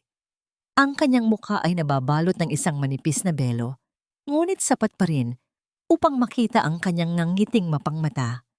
Sa bawat hakbang niya patungo sa altar, tinitingnan niya ang mga panauhin na parang siya ang may-ari ng kanilang mga kaluluwa. Sa unang hanay ng mga upuan, hindi mapigilan ni Nanay Rosa ang umiyak sa galak. Ang kanyang mga luha ay puno ng pagmamataas habang nakatingin sa kanyang anak at sa bagong manugang. Sa wakas, nakuha rin natin ang buhay na nararapat para sa atin. Bulong ng matanda sa sarili, habang hinahaplos ang kanyang bagong kwintas na ginto. Para sa kanya, ang pagkawala ni Amara ay isang malaking swerte, isang masamang panaginip na sa wakas ay natapos na. Nang makarating si Kiara sa harap ng altar, nagsimula ang seremonya. Ang boses ng pari ay umalingaw-ngaw sa buong katedral, binibigkas ang mga banal na salita na tila isang malaking kabalintunaan sa gitna ng mga taong puno ng kasinungalingan. Renz, tinatanggap mo ba si Kiara bilang iyong mapangasawa sa hirap at ginhawa, sa sakit at kalusugan, hanggang sa kamatayan? Opo, Padre. Matatag at walang pag-aalinlangang sagot ni Renz. Ang bawat salitang lumalabas sa kanyang bibig ay tila isang malupit na sampal sa alaala ng 5 taong sakripisyo ni Amara. Ipinangako niya ang katapatan sa harap ng Diyos habang ang kanyang buong pagkatao ay nakatayo sa ibabaw ng mga ninakaw na pangarap ng kanyang unang asawa. Habang nagaganap ang pagpapalitan ng mga sumpa, isang maliit na kaguluhan ang nangyari sa labas ng bakod ng simbahan. Isang matandang babaeng pulubi na nagngangalang Lola Tinay, ang babaeng madalas bigyan ng pagkain at barya ni Amara noon, nang palihim ay sinubukang lumapit sa gate upang masilayan lamang ang kasal. Ngunit bago pa man siya makalapit, mabilis siyang hinarang at marahas na itinulak ng mga gwardiyang inupahan ni Renz. Umalis ka rito, matanda. Huwag mong dungisan ang okasyong ito ng kahirapan mo. Asik ng gwardiya habang pinapanood na bumagsak si Lola Tinay sa semento. Mula sa loob, nakita ni Renz ang pangyayari sa labas ng pintuan. Ngunit sa halip na maawa, ay mabilis niyang iniwas ang tingin ng may bahid ng pandidiri. Para sa kanya, ang mga taong tulad ni Lola Tinay ay mga dumi na hindi dapat sumasagi sa kanyang marangyang mundo. Eksaktong 12:00 ng tanghali. Ang malaking kampana ng katedral ay tumunog ng 3 beses. Ang malalim na tunog nito ay tila isang babalang hindi narinig ng mga nagdiriwang. Sa labas ng simbahan, sa gitna ng init ng semento, isang hanay ng mga itim na sasakyang Escalade at Land Cruiser ang sabay-sabay na huminto sa harap ng hagdanan. Ang mga bintana nito ay madilim, hindi nagpapakita kung sino ang nasa loob. Ang mga gwardya ni Renz ay agad na tumayo ng tuwid. Iniisip na ang pinakahihintay na panauhin ay dumating na. Sa loob ng altar, ang seremonya ay malapit na sa dulo. Itinaas ng pari ang kanyang kamay upang basbasan ang mag-asawa. Kung mayroon mang sino man dito, ang may sapat na dahilan upang tumutol sa kasalang ito, magsalita ngayon o habang buhay na manahimik. Ang katahimikan ay naging mabigat. Ang bawat panauhin ay nagkatinginan, naghihintay sa susunod na bahagi ng seremonya. Ngunit ang katahimikang iyon ay biglang nabasag ng ang malalaking pintuan ng katedral ay marahas na bumukas. Nililikha ang isang malakas na pag-ihip ng hangin na nagpabaling sa lahat ng ulo patungo sa likuran. Ang siluweta ng isang tao ang humarang sa liwanag ng araw na nagmumula sa labas, tila isang anino ng paghuhusga na pumasok sa loob ng banal na tahanan. Hindi ang mukha ni Amara ang unang bumungad sa nagugulantang na madla, kundi ang isang hanay ng mga lalaking nakasuot ng formal at madidilim na Amerikana. Sa pangunguna ni Attorney Mendoza, pumasok ang mga abogado ng V-Corp kasama ang ilang matataas na opisyal ng National Bureau of Investigation. Ang kanilang mga yabag ay mabigat at puno ng awtoridad. Ganap na binubura ang romantikong himig ng organo na kanina lang ay umaalingaw-ngaw sa katedral. Napakunot ang noo ni Renz, pilit na pinapanatili ang kanyang ngiti kahit na nagsisimula ng manginig ang kanyang mga tuhod. Attorney Mendoza, akala ko ay ang tagapangulo ang darating. Bakit kasama ninyo ang mga pulis? Hindi ba kayo pwedeng maghintay matapos ang seremonya? Hindi sumagot ang abogado. Sa halip, isang sabay-sabay at nakakabinging tunog ng mga notification mula sa mga cellphone ng mga panauhin ang namayani sa buong simbahan. Ang mga bulungan ay mabilis na naging malakas na ingay ng pagkagulat. Ang mga balita sa social media at mga news portal ay sumabog. Ang V Corp ay opisyal nang nag-pull out ng lahat ng pondo mula sa Salvador Group. Sa loob lamang ng ilang minuto, ang kumpanya ni Renz ay idineklarang insolvent at bagsak sa utang. Ang lahat ng proyektong ipinagmamalaki niya ay gumuho na parang mga baraha sa ilalim ng malakas na ihip ng hangin. Ano itong kalokohang ito? Sigaw ni Renz, mabilis na dinukot ang kanyang telepono. Binuksan niya ang kanyang banking app, ngunit ang tanging bumungad sa kanya ay ang pulang babala. Account frozen. Ang bilyon-bilyong pisong inakala niyang hawak niya ay naglaho na parang bula. Bago pa man siya makapagsalita muli, ang mga opisyal ng NBI ay lumapit sa altar. Ngunit hindi si Renz ang kanilang unang hinarap. Huminto sila sa harap ni Kiara, na ngayon ay namumutla na at nanginginig ang buong katawan sa ilalim ng kanyang mamahaling belo. Dr. Kiara Monteverde, you are under arrest for multiple counts of medical fraud, embezzlement of hospital funds, and procurement of substandard medical supplies. Maring pahayag ng opisyal. Hindi! Hindi totoo yan, Renz. Gawin mo ang paraan. Sabihin mo sa kanila na nagkakamali sila. Tili ni Kiara. Nagpumiglas ang doktor, dahilan upang mahawi ang kanyang mahabang buntot ng damit pangkasal at sumabit ito sa dumi ng sahig. Ang kanyang mamahaling belo ay napunit ng pilitin siyang lagyan ng posas ng mga pulis sa mismong harap ng altar. Ang kanyang anyo na kanina lang ay tila isang reyna, ay mabilis na naging isang kriminal na nagmamakaawa. Renz, tulungan mo ako! Sigaw ni Kiara habang kinakaladkad siya pababa ng altar. Ngunit si Renz ay hindi makakilos. Nakatitig lamang siya sa screen ng kanyang telepono. Pilit na tinatawagan ang kanyang bank manager, ngunit wala nang sumasagot. Ang lahat ng kanyang credit cards, ang kanyang mansyon, at maging ang sasakyang ginamit nila patungo rito ay wala na sa ilalim ng kanyang pangalan. Sa gitna ng kaguluhan, si Nanay Rosa ay sumigaw at tumakbo patungo sa kanyang anak. Bitbit ang lalagyan ng mga singsing. Anak, ang mga singsing, ang ginto. Sa sobrang taranta ng matanda, natabig siya ng isa sa mga opisyal na nag-aalis kay Kiara. Ang lalagyan ng singsing ay tumalsik mula sa kamay ni Nanay Rosa. Ang dalawang kumikinang na gintong singsing ay gumulong sa maduming sahig ng simbahan hanggang sa huminto ang mga ito sa mismong putikan na dala ng mga sapatos ng mga pulis mula sa labas. Napaluhod si Nanay Rosa, pilit na inaabot ang mga singsing sa gitna ng dumi at paanan ng mga awtoridad, habang ang kanyang mga luha ng yabang ay napalitan ng mga luha ng lubos na kahihiyan. Lumapit si Attorney Mendoza kay Renz, na ngayon ay tila isang estatwa na nawalan ng buhay. Isang mapait na ngiti ang sumilay sa labi ng abogado. Hindi pa ito tapos, Mr. Salvador. Bulong ni Attorney Mendoza na sapat na upang marinig ng lahat ng mga panauhing nakatingin. Naka-freeze na ang lahat ng ari-arian mo dahil sa mga nilabag mong kondisyon sa kontrata ng V Corp. Wala ka ng kumpanya, wala ka ng bahay, at wala ka na ring pera para bayaran ang mga abogadong magtatanggol sa asawa mo. Hinihintay ka na ng presidente sa labas. Nasaan siya?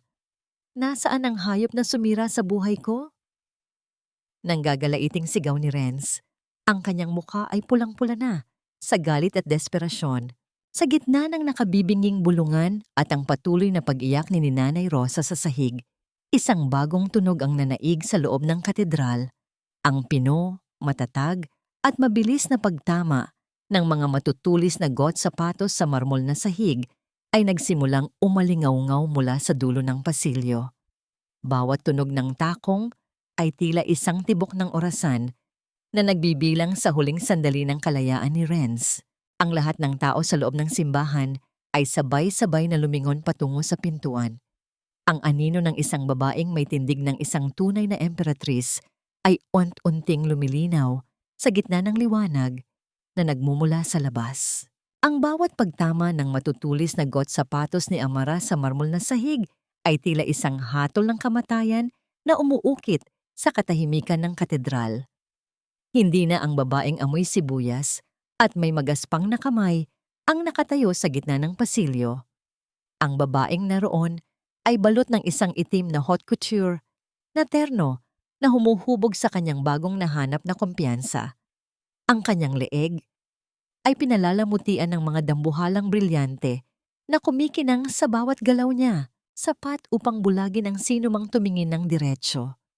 Sa kanyang tabi, nakatayo si Gabriel, seryoso at matikas, na tila isang gwardyang handang protektahan ang kanyang reyna sa anumang banta. Nang makalapit siya sa altar, ang lahat ng panauhin ay napatayo sa gulat. Ang mga kamera ng media na kanina ay nakatutok kay Kiara ay mabilis na humarap kay Amara. Sa gitna ng kaguluhan, si Nanay Rosa, na hirap na tumayo mula sa maduming sahig, ay nanlaki ang mga mata sa galit nang makilala ang kanyang dating manugang. Amara, anong ginagawa mo rito? Maltsa ka? Nanggigigil na sigaw ni Nanay Rosa, pilit na itinatago ang kanyang mga singsing na puno na ng putik. Namamalimos ka ba sa gitna ng kasal ng anak ko? Wala ka na bang hiya? Guard, palayasin niyo itong basurang ito. Nakakadiri ang presensya niya rito. Si Renz na kanina pa nakatitig ng tulala ay dahan-dahang lumapit. Ang kanyang mukha ay puno ng pagkalito at hindi maipaliwanag na takot. Amara, paano? Saan mo nakuha ang mga alahas na yan? Kaninong lalaki ka na naman kumapit para lang makapunta rito at hiyain ako? Isang malamig at mapangyam na tawa ang pinakawalan ni Amara. Isang tunog na hindi kailanman naririnig ni Renz sa loob ng 5 taon. Tinitigan niya ang lalaki mula ulo hanggang paa. Ang kanyang mga mata ay walang bakas ng kahit anong pag-ibig. Tanging purong pagkamuhi at kapangyarihan ang naroon. Masyado kang bilib sa sarili mo, Renz. Formal at matatag na simula ni Amara. Inakala mo ba na sa loob ng 5 taon ay ikaw ang nagpapakain sa akin? Inakala mo ba na ang lahat ng tagumpay mo ay dahil sa sarili mong galing? Bago pa makasagot si Renz, humakbang pasulong si Attorney Mendoza at dumanas ang isang mabigat na katahimikan sa buong simbahan. Sa harap ng lahat ng narito, nais kong formal na ipakilala ang tunay na nagmamay-ari ng kumpanyang kinakapitan ninyo. Ipakilala ko sa inyo ang nag-iisang tagapagmana ng pamilya, Villanueva, at ang makapangyarihang chairwoman ng V-Corp, ang Senyorita Amara Villanueva. Ang balitang yon ay tila isang dambuhalang bomba na sumabog sa loob ng katedral. Ang mga panauhin ay napasinghap sa matinding pagkagulat. Ang mga kamag-anak ni Renz na kanina ay tumatawa, ay biglang napayuko sa hiya. Si Nanay Rosa ay tila nawalan ng lakas. Napasandal siya sa upuan habang ang kanyang bibig ay nakabukas, ngunit walang salitang lumalabas. Villanueva? Utal na sabi ni Renz, ang kanyang buong mundo ay mabilis na umiikot. Hindi totoo yan. Isang ordinaryong babae ka lang noong pinakasalan kita. Isang ulila na walang kahit ano. Nagpanggap ako dahil naniwala ako na mahal mo ako nang higit pa sa yaman ko. Mariing tugon ni Amara. Ang bawat salita ay may diin ng katotohanan. Pero habang binubuo ko ang pangarap mo, gamit ang mga kumpanyang palihim kong itinatayo sa likod mo, ang tanging ginawa mo ay maliitin ako. 5 taon, Renz. 5 taon kitang binuhat nang hindi mo nalalaman. Ang bawat sentimong pumasok sa bulsa mo ay galing sa aking palad. Dahan-dahang hinubad ni Amara ang kanyang suot na gartered silk gloves. Itinaas niya ang kanyang kanang kamay sa tapat ng mukha ni Nanay Rosa. Doon, sa ilalim ng maliwanag na ilaw ng katedral, ay malinaw na makikita ang isang malalim at mapulang peklat. Ang peklat na nakuha niya noong huling araw niya sa bahay dahil sa pagluluto ng sinigang na walang awang itinapon ng matanda. Naalala mo ba itong peklat na ito, Nanay Rosa? Malamig na tanong ni Amara habang ang matanda ay nanginginig sa takot. Ito ang huling regalo ninyo sa akin. Ang peklat na nagpapaalala sa akin kung gaano ninyo kasama ang aking kabutihan. Ngayon, titingnan natin kung ang sinasabi ninyong ka-level nyo na si Kiara ay kayang bayaran ang lahat ng utang na iniwan ninyo sa akin. Napasigaw si Kiara mula sa likuran habang kinakaladkad siya ng mga pulis. Pilit na isinisigaw ang pangalan ni Renz, ngunit hindi na siya narinig. Ang atensyon ng lahat ay nakatuon na sa Reynang nagbabalik. Napagtanto ni Renz ang lala ng kanyang sitwasyon. Wala na siyang kumpanya, wala na siyang pera, at ang babaeng tinalikuran niya ay ang tanging taong maaaring magligtas sa kanya mula sa bilangguan at kahirapan. Ang kanyang kayabangan ay biglang natunaw. Napalitan ng isang desperadong pagnanais na mabuhay. Sa harap ng lahat ng mga pinakamayayamang tao sa bansa, sa harap ng mga kamera ng media, at sa harap ng libu-libong saksi, si Renz Salvador ay dahan-dahang bumagsak sa kanyang mga tuhod. Gumapang siya patungo sa kinaroroonan ni Amara. Ang kanyang mga kamay ay nanginginig, habang pilit na inaabot ang laylayan ng mamahaling damit ng babae. Amara, asawa ko, patawarin mo ako. Pagmamakaawa ni Renz, ang kanyang boses ay puno ng hikbi at desperasyon. Nagkamali ako. Nabulag ako ng ambisyon. Patawarin mo ako, Amara. Isang pagkakataon lang, pakiusap. Ikaw ang buhay ko. Huwag mo akong iwan sa ganitong kalagayan. Humigpit ang hawak ni Renz sa laylayan ng damit ni Amara. Pilit na isinisiksik ang kanyang mukha sa sapatos ng babaeng dati ay itinuturing niyang basahan. Ang mga luha ng kay-fanboy ay pumatak sa sahig, ngunit wala itong epekto sa babaeng nakatayo sa kanyang harapan. Nakatitig lamang si Amara sa lalaking nakaluhod sa kanyang paanan. Ang kanyang mukha ay kasing tigas ng marmol, habang ang buong katedral ay nababalot ng isang nakabibinging katahimikan ng paghuhusga. Ang matinis na tili ni Kiara ay umalingaw-ngaw sa loob ng banal na katedral, tila isang lason na sumisira sa natitirang kabanalan ng lugar.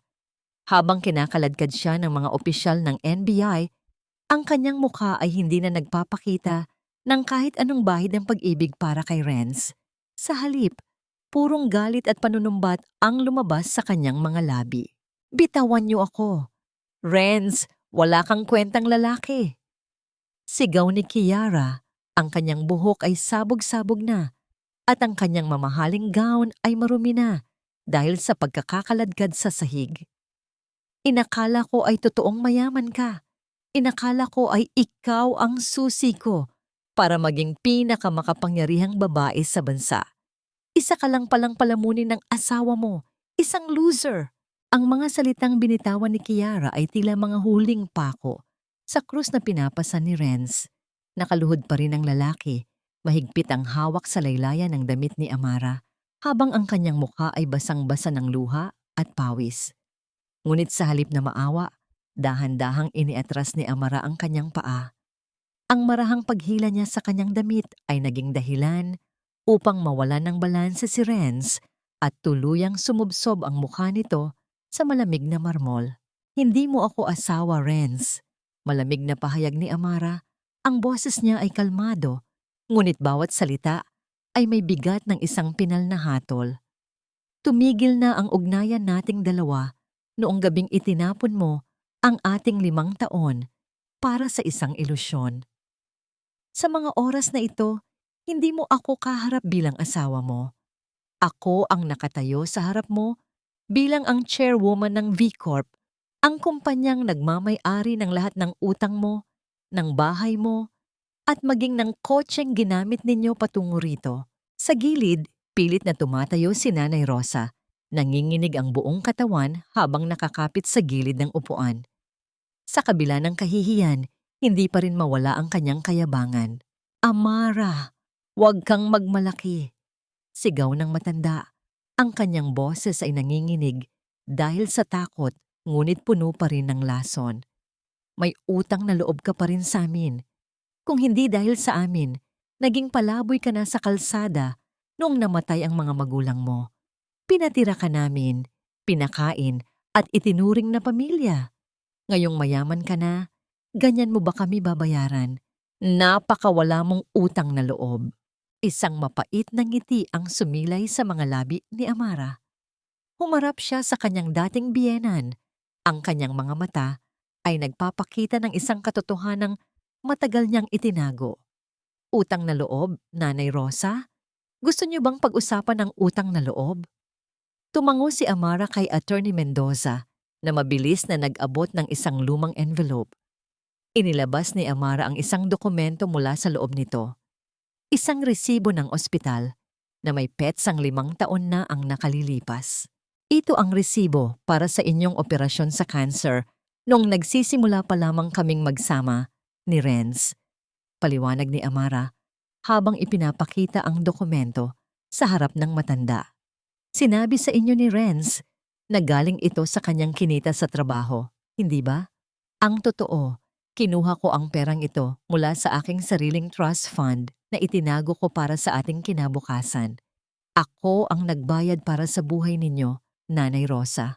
Ako ang nagaruga sa inyo sa loob ng 6 na buwan habang si Renz ay abala sa pakikipag-date sa ibang mga babae. Natahimik ang buong simbahan. Ang mukha ni Nanay Rosa ay dahan-dahang nawalan ng kulay. Ang kanyang mga labi ay nanginig, ngunit walang salitang lumabas. Ang sandata ng utang na loob na palagi niyang ginagamit laban kay Amara ay biglang bumalik sa kanya, mas matalas at mas masakit. Kaya huwag ninyong babanggitin ang salitang utang na loob sa harap ko. Pagpapatuloy ni Amara, ang boses ay puno ng awtoridad. Dahil sa loob ng 5 taon, binayaran ko na ang bawat butil ng kaning kinain ko sa bahay ninyo ng higit pa sa nararapat. Humakbang pasulong si Gabriel. Inilagay ang kanyang kamay sa likuran ni Amara upang bigyan siya ng suporta. Tiningnan ng arkitekto si Renz na may matinding pagkapuot at panunumbat. Ang isang tunay na lalaki ay itinatayo ang kanyang asawa. Hindi ito ginagawang baitang para sa kanyang sariling tagumpay. Nawalan ka ng higit pa sa pera ngayong araw, Mr. Salvador.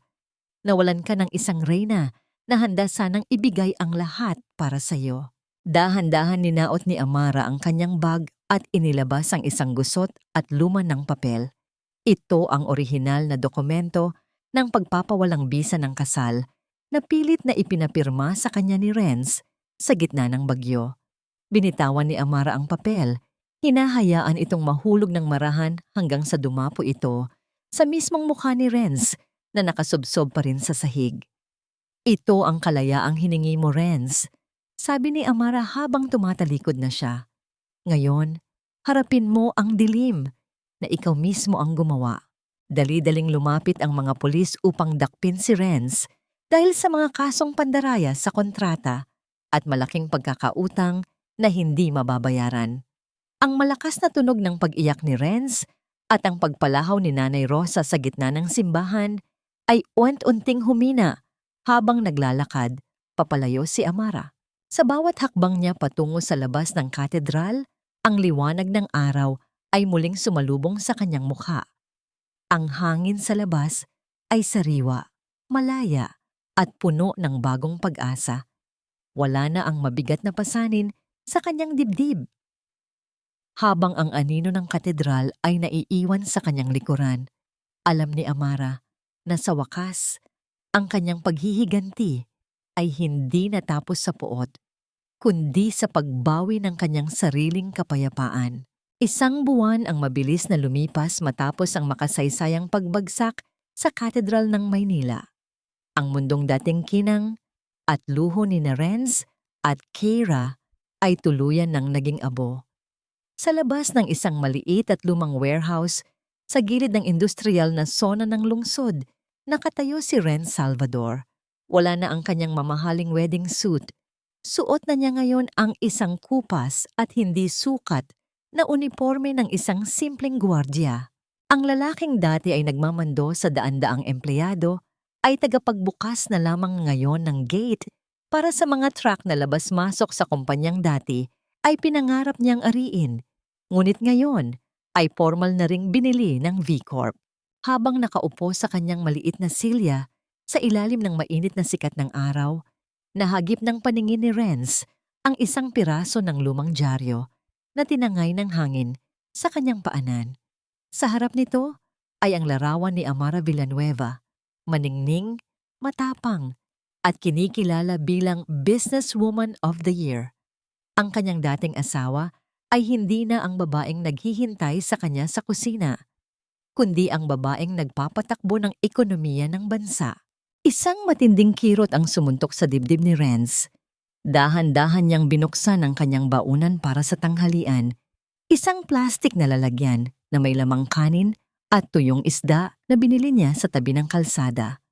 Sa bawat pagsubo niya ng matigas na kanin, biglang bumalik sa kanyang panlasa ang alaala ng mainit at malinamnam na sinigang na niluluto ni Amara para sa kanya araw-araw sa loob ng 5 taon. Ang amoy ng sampalok, ang lambot ng karne, at ang pagmamahal na nakahalo sa bawat higop ng sabaw ay tila multong bumibisita sa kanya. Ang mga luha ni Renz ay pumatak sa kanyang tuyong pagkain. Doon, sa gitna ng init at alikabok, sa wakas ay naintindihan niya ang bigat ng kanyang nawala. Hindi lang pera o posisyon ang itinapon niya, kundi ang tanging tao na tunay na nagmahal sa kanya noong wala pa siyang kahit ano. Sa kabilang dulo ng lungsod, sa loob ng isang madilim at masikip na selda sa kulungan ng mga babae, nakaupo si Kiara Monteverde sa gilid ng isang matigas na kama. Ang kanyang balat na dati ay pinapakinis ng mga mamahaling facial treatment ay puno na ng pantal at dumi. Wala na ang kanyang matapang na aura. Tanging takot at galit ang natira sa kanyang mga mata. Araw-araw, siyang nakakaranas ng pangungutya mula sa ibang mga bilanggo na naging biktima rin ng kanyang mga ilegal na aktibidad noon. Ang bawat gabi ay isang labanan para sa kanyang kaligtasan, isang malupit na paalala na ang kanyang kagandahan at talino ay walang silbi sa likod ng mga rehas na bakal. Samantala, sa isang maliit at barong-barong na kwarto sa probinsya, nakahiga si Nanay Rosa, mag-isa at nanghihina. Ang kanyang katawan ay tuluyan ng nilumpo ng stroke matapos ang matinding kahihiyan sa simbahan. Ang matandang dati ay napapalibutan ng mga kamag-anak na sip-sip ay wala nang makitang kahit anong anino ng tao sa kanyang tabi. Wala nang nag-aabot sa kanya ng gamot, wala nang nagpupunas ng kanyang pawis, at wala nang nagtitiyagang makinig sa kanyang mga reklamo. Sa gitna ng katahimikan, paulit-ulit niyang tinatawag ang pangalan ni Amara sa kanyang isipan. Naghahanap ng kalinga ng manugang na dati ay itinuring niyang basahan. Ngunit tanging ang mahinang pag-ikot ng lumang bentilador ang sumasagot sa kanyang pag-iisa. Habang ang mga kaaway niya ay nalulunod sa sarili nilang karma, si Amara ay nakatayo sa tapat ng lumang bahay kung saan sila unang nanirahan ni Renz. Kasama niya si Gabriel, na tahimik na nakatayo sa kanyang likuran. Ang kamay nito ay nakapatong sa kanyang balikat bilang suporta. Ang bahay na yon ay sumisimbolo sa lahat ng kanyang sakit, sa lahat ng kanyang pagtitiis, at sa lahat ng mga gabing iniyakan niya ang isang pag-ibig na hindi kailanman naging totoo. Narinig ang malakas at mabigat na dagundong ng makina ng isang malaking bulldozer na iwan-tunting lumalapit sa bakuran. Ang mga tauhan ni Amara ay naghihintay lamang ng kanyang huling hudyat. "Sigurado ka na ba rito, Amara?" Mahinang tanong ni Gabriel. Ang boses ay puno ng pangunawa. Tumingin si Amara sa lumang pintuan kung saan siya itinulak palabas sa ulan. Isang matatag na ngiti ang sumilay sa kanyang mga labi. "Kailangan nating gibain ang mga lumang pader upang makapagtayo ng isang bagong pundasyon, Gabriel. Ang bahay na ito ay hindi na tahanan. Isa na lamang itong monumento ng isang pagkakamali na hindi ko na muling uulitin." Itinaas ni Amara ang kanyang kamay at nagbigay ng isang pinal na senyas. Ang malakas na pagtama ng bakal ng bulldozer sa mga pader ng bahay ay lumikha ng isang nakabibinging iyong ingay ng pagguho. Ang mga semento ay nagkadurog-durog, ang mga bintana ay nabasag, at ang bawat bahagi ng gusali ay unting bumigay sa ilalim ng bigat ng makinarya. Ang alikabok ay pumailan lang sa hangin, tila isang makapal na usok na nagbabadya ng katapusan. Habang pinapanood ni Amara ang pagguho ng kanyang nakaraan, naramdaman niya ang isang kakaibang ginhawa sa kanyang dibdib. Ang bawat piraso ng guhong bumabagsak ay tila isang tinik na nabubunot mula sa kanyang puso. Nang tuluyan ng maging patag ang lupa, ang katahimikan ay muling bumalik sa paligid. Ang hangin ay naging sariwa at malinis. Inabot ni Gabriel ang kamay ni Amara at mahigpit itong hinawakan. Hindi na sila lumingon pa sa mga guho. Naglakad sila papalayo, patungo sa isang bagong bukas na puno ng liwanag. Bit-bit ang aral ng nakaraan at ang pangako ng isang kinabukasan kung saan ang pag-ibig ay hindi na kailangang maging isang sakripisyo ng sariling halaga. Ang ilang buwan na lumipas ay tila isang banayad na agos ng tubig na dahan-dahang humuhugas sa mga pilat ng kahapon. Wala na ang ingay ng mga iskandalo at ang bigat ng paghihiganti. Sa gitna ng isang luntiang burol na natatanaw ang malawak at asul na dagat ng Batangas, nakatayo ang isang obra maestra ng arkitektura na gawa sa salamin, kahoy at puting bato. Ito ang katuparan ng lihim na disenyo ni Gabriel, ang AV Residence.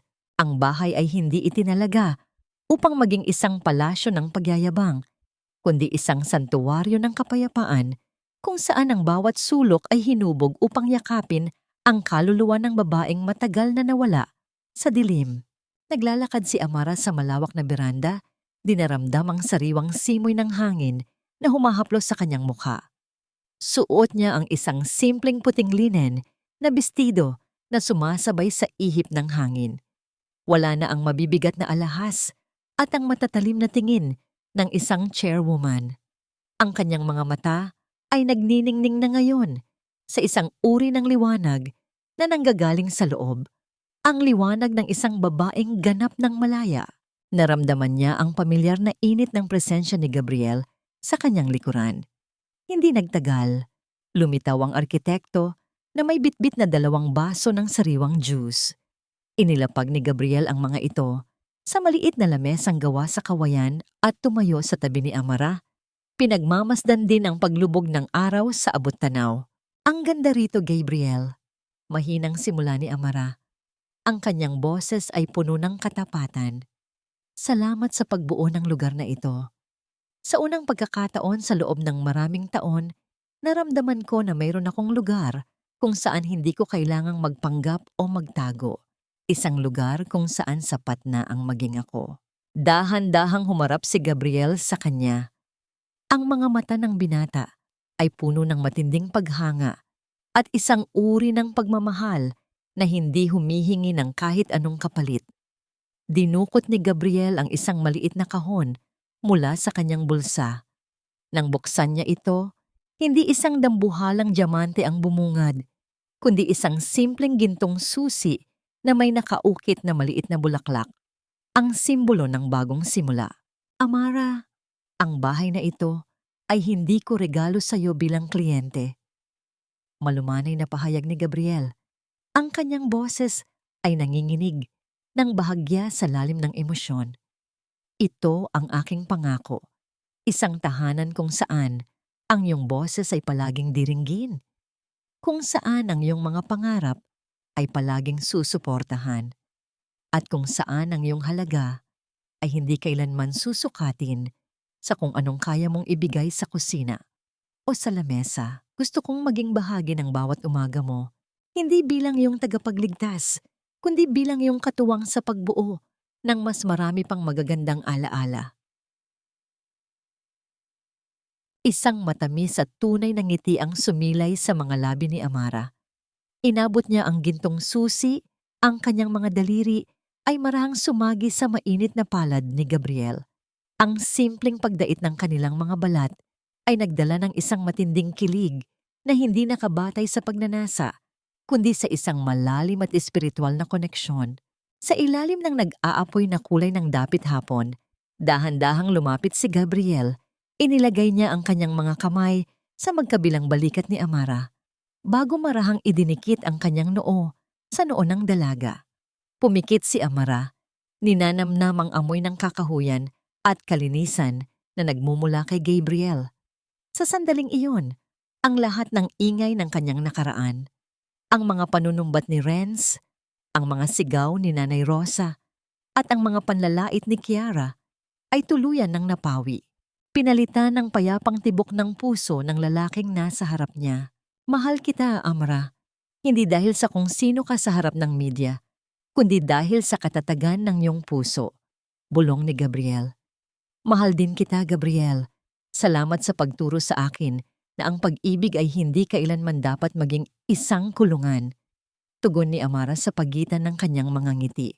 Maingat na hinalikan ni Gabriel ang noo ni Amara, isang halik na puno ng paggalang at pangako ng katapatan. Nagyakap sila ng matagal habang ang araw ay tuluyan ng nagtatago sa likod ng mga bundok, hinahayaan ang kadiliman ng gabi na mabunutan ng liwanag mula sa kanilang mga puso. Ang nakaraan ay isa na lamang malabong anino.